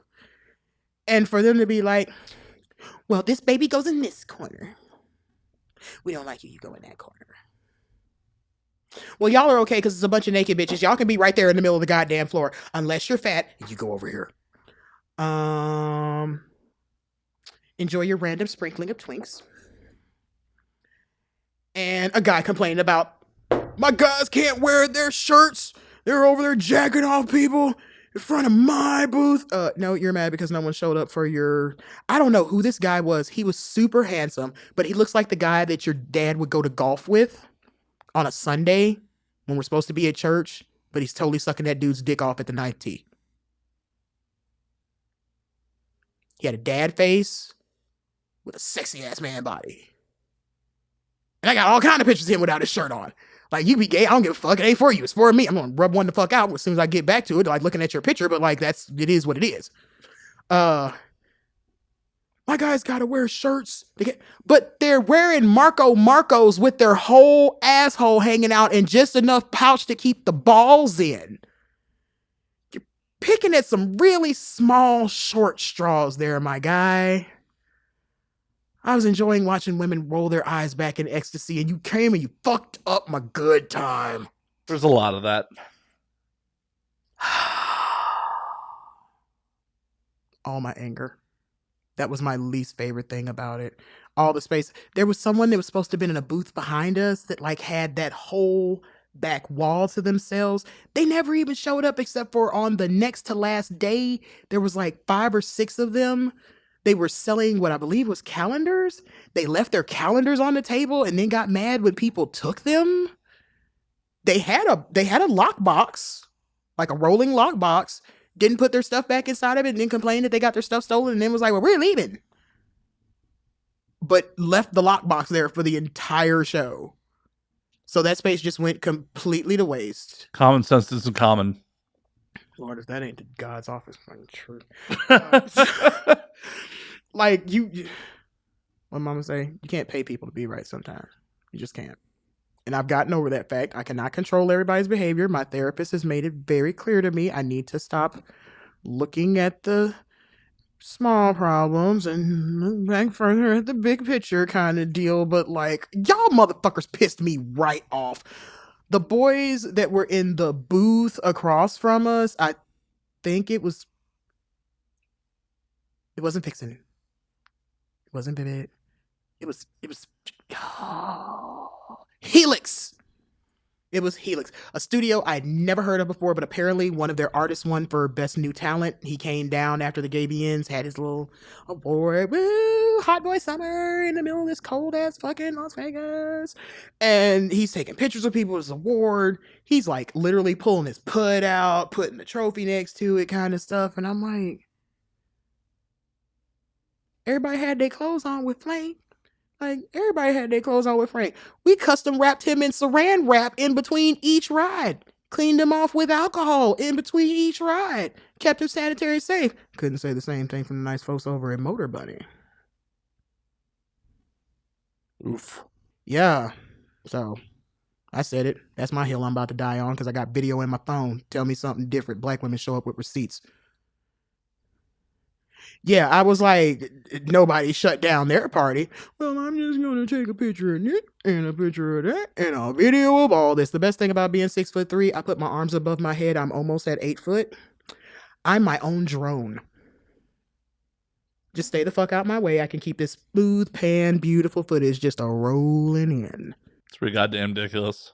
Yeah, I'm hoping for better things next year. I really, really am. Like, we're just coming back. It's been a long minute. It's under new management. I get it. There's going to be hiccups. But if y'all going to treat these women and these men and these people like they're fucking hamburgers, can you give them the best plates and cutlery to be put up against so they can look like it? AVN Stars getting shut down. For a lot of the ladies that were coming there, that was their first real into the show, being part of that network. And when they knocked that out, there were people showing up like, but I'm part of ABN Stars. Well, no, you're not. And you haven't touched your profile in a while, ma'am. That shit been cut off for a second. I saw people down there like, are they not going to do it? If we didn't have people like the Cupcake Girls and Pineapple Support, a lot of the ladies wouldn't have been able to get into the show. Because they basically took it, people said, well, hey, they're with us. So that they could, I guess, either get their passes or whatever got messed up at the door. And, like, you have to understand, like, I know Nilla folks on the outside are looking at it like, naked people galore. The hot dog eating contests. But, like, you have to understand, motherfucker, we at work. It's right? Like we make a living. Like, you might see it as sexy. I'll tell you the same thing I told my husband. He was like, you don't ever wear none of that cool shit for me. Bitch, they're my work clothes. That's the equivalency of me fucking you in your Walmart smock. He might be into that. Yeah, he probably is. Mostly it's big asses and blowjobs, but like, you like what you like. Far from me to yuck your yum. But like, I'm desperately hoping for better things next year. I really want to see a bigger media suite. That would have been nice. All of y'all crammed in there like sardines across 3 couches. I hate to break it to you. That media suite was infinitely better than the one we had at the Hard Rock. Oh my God. Infinitely better. Well, it was well lit. It was clean. It was just tall ass ceilings, tiny little space. Still better than the one. Hey, that was my first time coming to the media suite there. So like, I can't be biased one way or the other. I just personally felt for the things that they were doing with it all being like boom, boom, boom, boom, boom. There need to be a little bit more space between the spaces where y'all were recording. Like the people on the other couch, I'm sitting over here. I can hear the lady next to me texting. I also have ears like a fucking jackrabbit, but I can hear the lady over here tapping on her phone. I can hear the woman that you're actually having the conversation with. I can hear the guy who's at the table in the back with all the paperwork. His cell phone is going on. I'm like, it's a fucking media suite, dude. Put it on vibrate. Then the 2 gentlemen that were doing the interview with the very busty woman with the very nice hat that I think you ended up talking to next. I could hear their entire conversation. I'm like, how is this not picking up on his mics? How is this not picking up in his cameras and stuff? I haven't edited that episode yet, so I don't know. Okay, well, then. Time will tell. Time will fucking tell. Oh, my bad. I guess you're supposed to bring that part up. But yeah, I'm like, how is this all not cross-feeding? Because I've done podcasts with people and they're like, phones off, no vibrate, because some of that stuff, like I saw one young lady who was at Mistress Daria from Texas. She had one of the little handheld joints. She just put it on the table. That motherfucker would pick up a cricket farting. Well, and what I used to do for louder interviews like that was I have like sports announcer headsets with those mics, and those super cardioid patterns actually do cancel. I just didn't bring them. Okay. Because I was just like, I'm in for the day. I'm just gonna knock out what I got. I wasn't sure I was gonna be able to record shit. Like, I brought my gear in case I was able to record shit. I got some shit done. My audience will understand that it was at AVN and it's chaotic. Yeah, and they're partially looking for the controlled chaos, the POV, the sound clips from, did you know that the other person that you like watching fuck themselves was like in the background, and that's that. Well, and it's also because I was essentially doing live podcasting there. I at least had people laughing in the media suite. Yeah, I was quite on the tickled fancy when you were talking to the young lady and y'all just ended like the whole conversation of what I'm sure started with, I do fucking for a living, with, oh, but this one place I ate at, it was absolutely fabulous. Like, the greens were so grilled. She was saying something about broccolini. And I was like, oh man, now I'm fucking hungry. I wasn't at first, but now I kind of am. I know I'm doing a good AVN interview if like Brian Gross and the media staff is just like, they're dying at the table, because they were a couple points. Yeah, they were giggling their asses off. And like, that's what makes good interviews. That's what makes good content. Like, you want something that's like form-fitting for the narrative that we're going for, but also a little not normal, because if it's too normal, then we get lumped in with the rest of the crab meat. So, well, and that's why I don't ask the stereotypical bullshit porn questions. I'm happy because I'm not the stereotypical porn person. But even if you were, they're bullshit questions. It's like when we were all on AOL as kids, like age, sex, location, motherfucker. Like, let's be real basic with this. Are you fat? You ain't, not. You don't want to answer it. Is your girlfriend in Canada too? That kind of shit. For sure. We're getting close to the end here. Before we run, sure, I want to talk to you about what you're doing at Sanctuary. Oh, we're doing all of the things now, and thank you for being the best segue artist ever. You rock. It was super subtle, I know. Yeah, it was like, I'm just gonna jab it in there like a pencil, John Wick style. Just like an unlubed penis, just right in, just going in dry. And it's probably gonna come out dry too, because if you can't make it to the bottom, it definitely ain't gonna get wet. Right now, today, at the sanctuaries, we received our keys to our new property. Hopefully we'll be starting to tape out new walls and where we're going to be putting up stuff like the stage and everything like that starting this weekend, and hopefully have doors back open in February. And as far as turnarounds go, to only be down for a couple of months, especially during the pandemic, Lord, the panini, everything that went along with it, the constant opens and closings depending on LA city and county law and all the rest of that good stuff, going along with USA Health when we did come back in 2021, trying to make sure that we had as many people there vaccinated as possible, while still trying to let you have your freedoms of, we know this is a kink space. So like, I'm proud of us. If nobody else is proud of us, I am fucking proud of us out of this world, because it takes a lot to have a dungeon. We're having our 20th anniversary this year. Hell yeah. 20 fucking years of Sanctuary.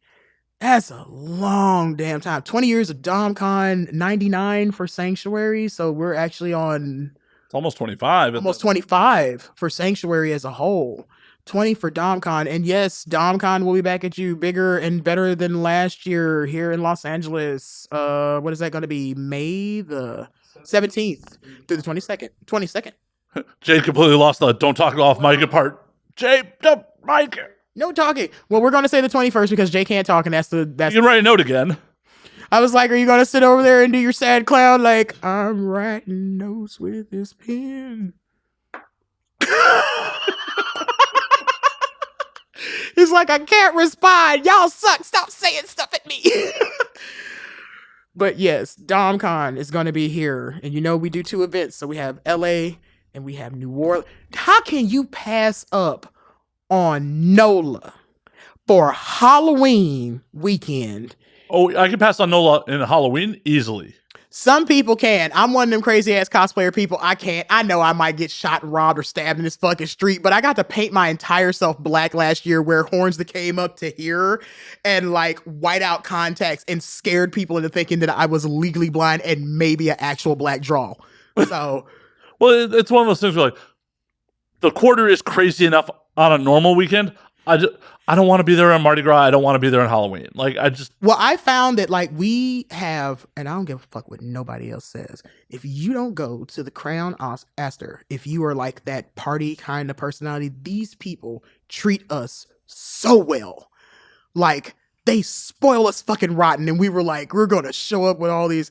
The first year we did it there, we had a 6'5" guy dressed as a Dallas Cowboy cheerleader, no wig, just a fucking, I don't know why, but well, I guess technically a cowboy, Lone Ranger mask on with it, but still. And I mean, not an eyelash was blinked. It is the Vegas of the fucking South. Oh, no.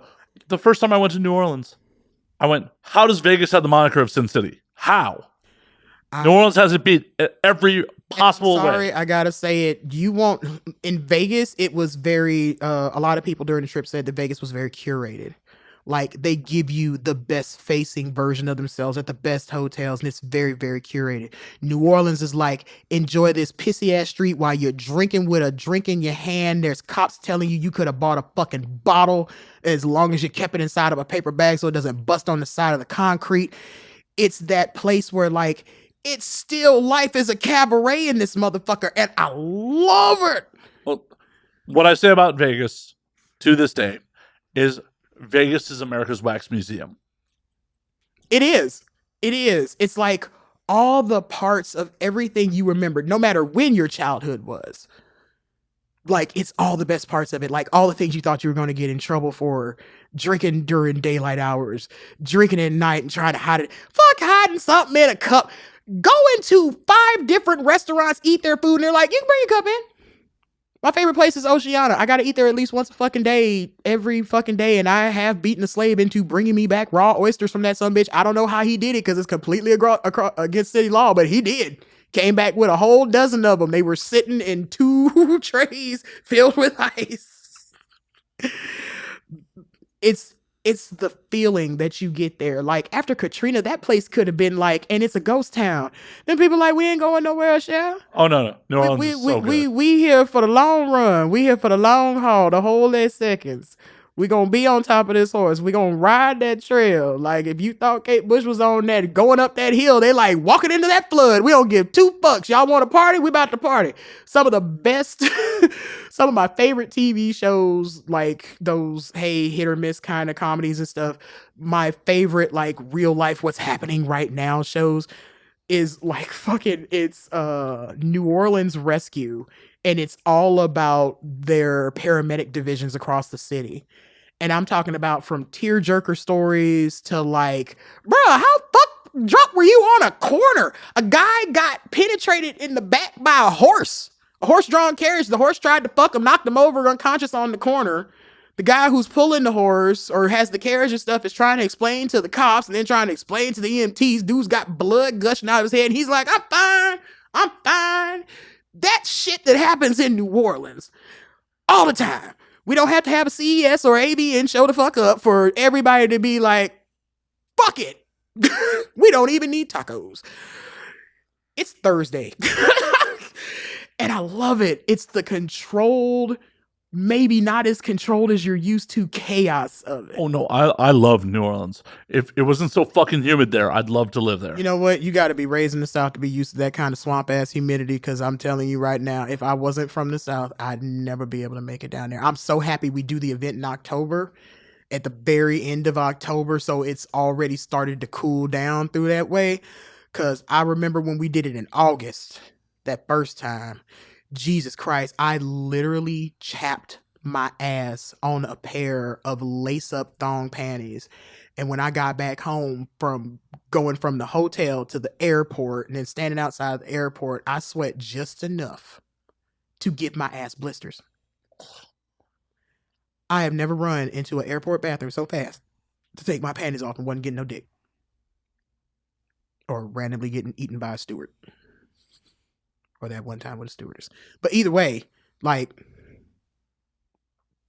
I'd do it again.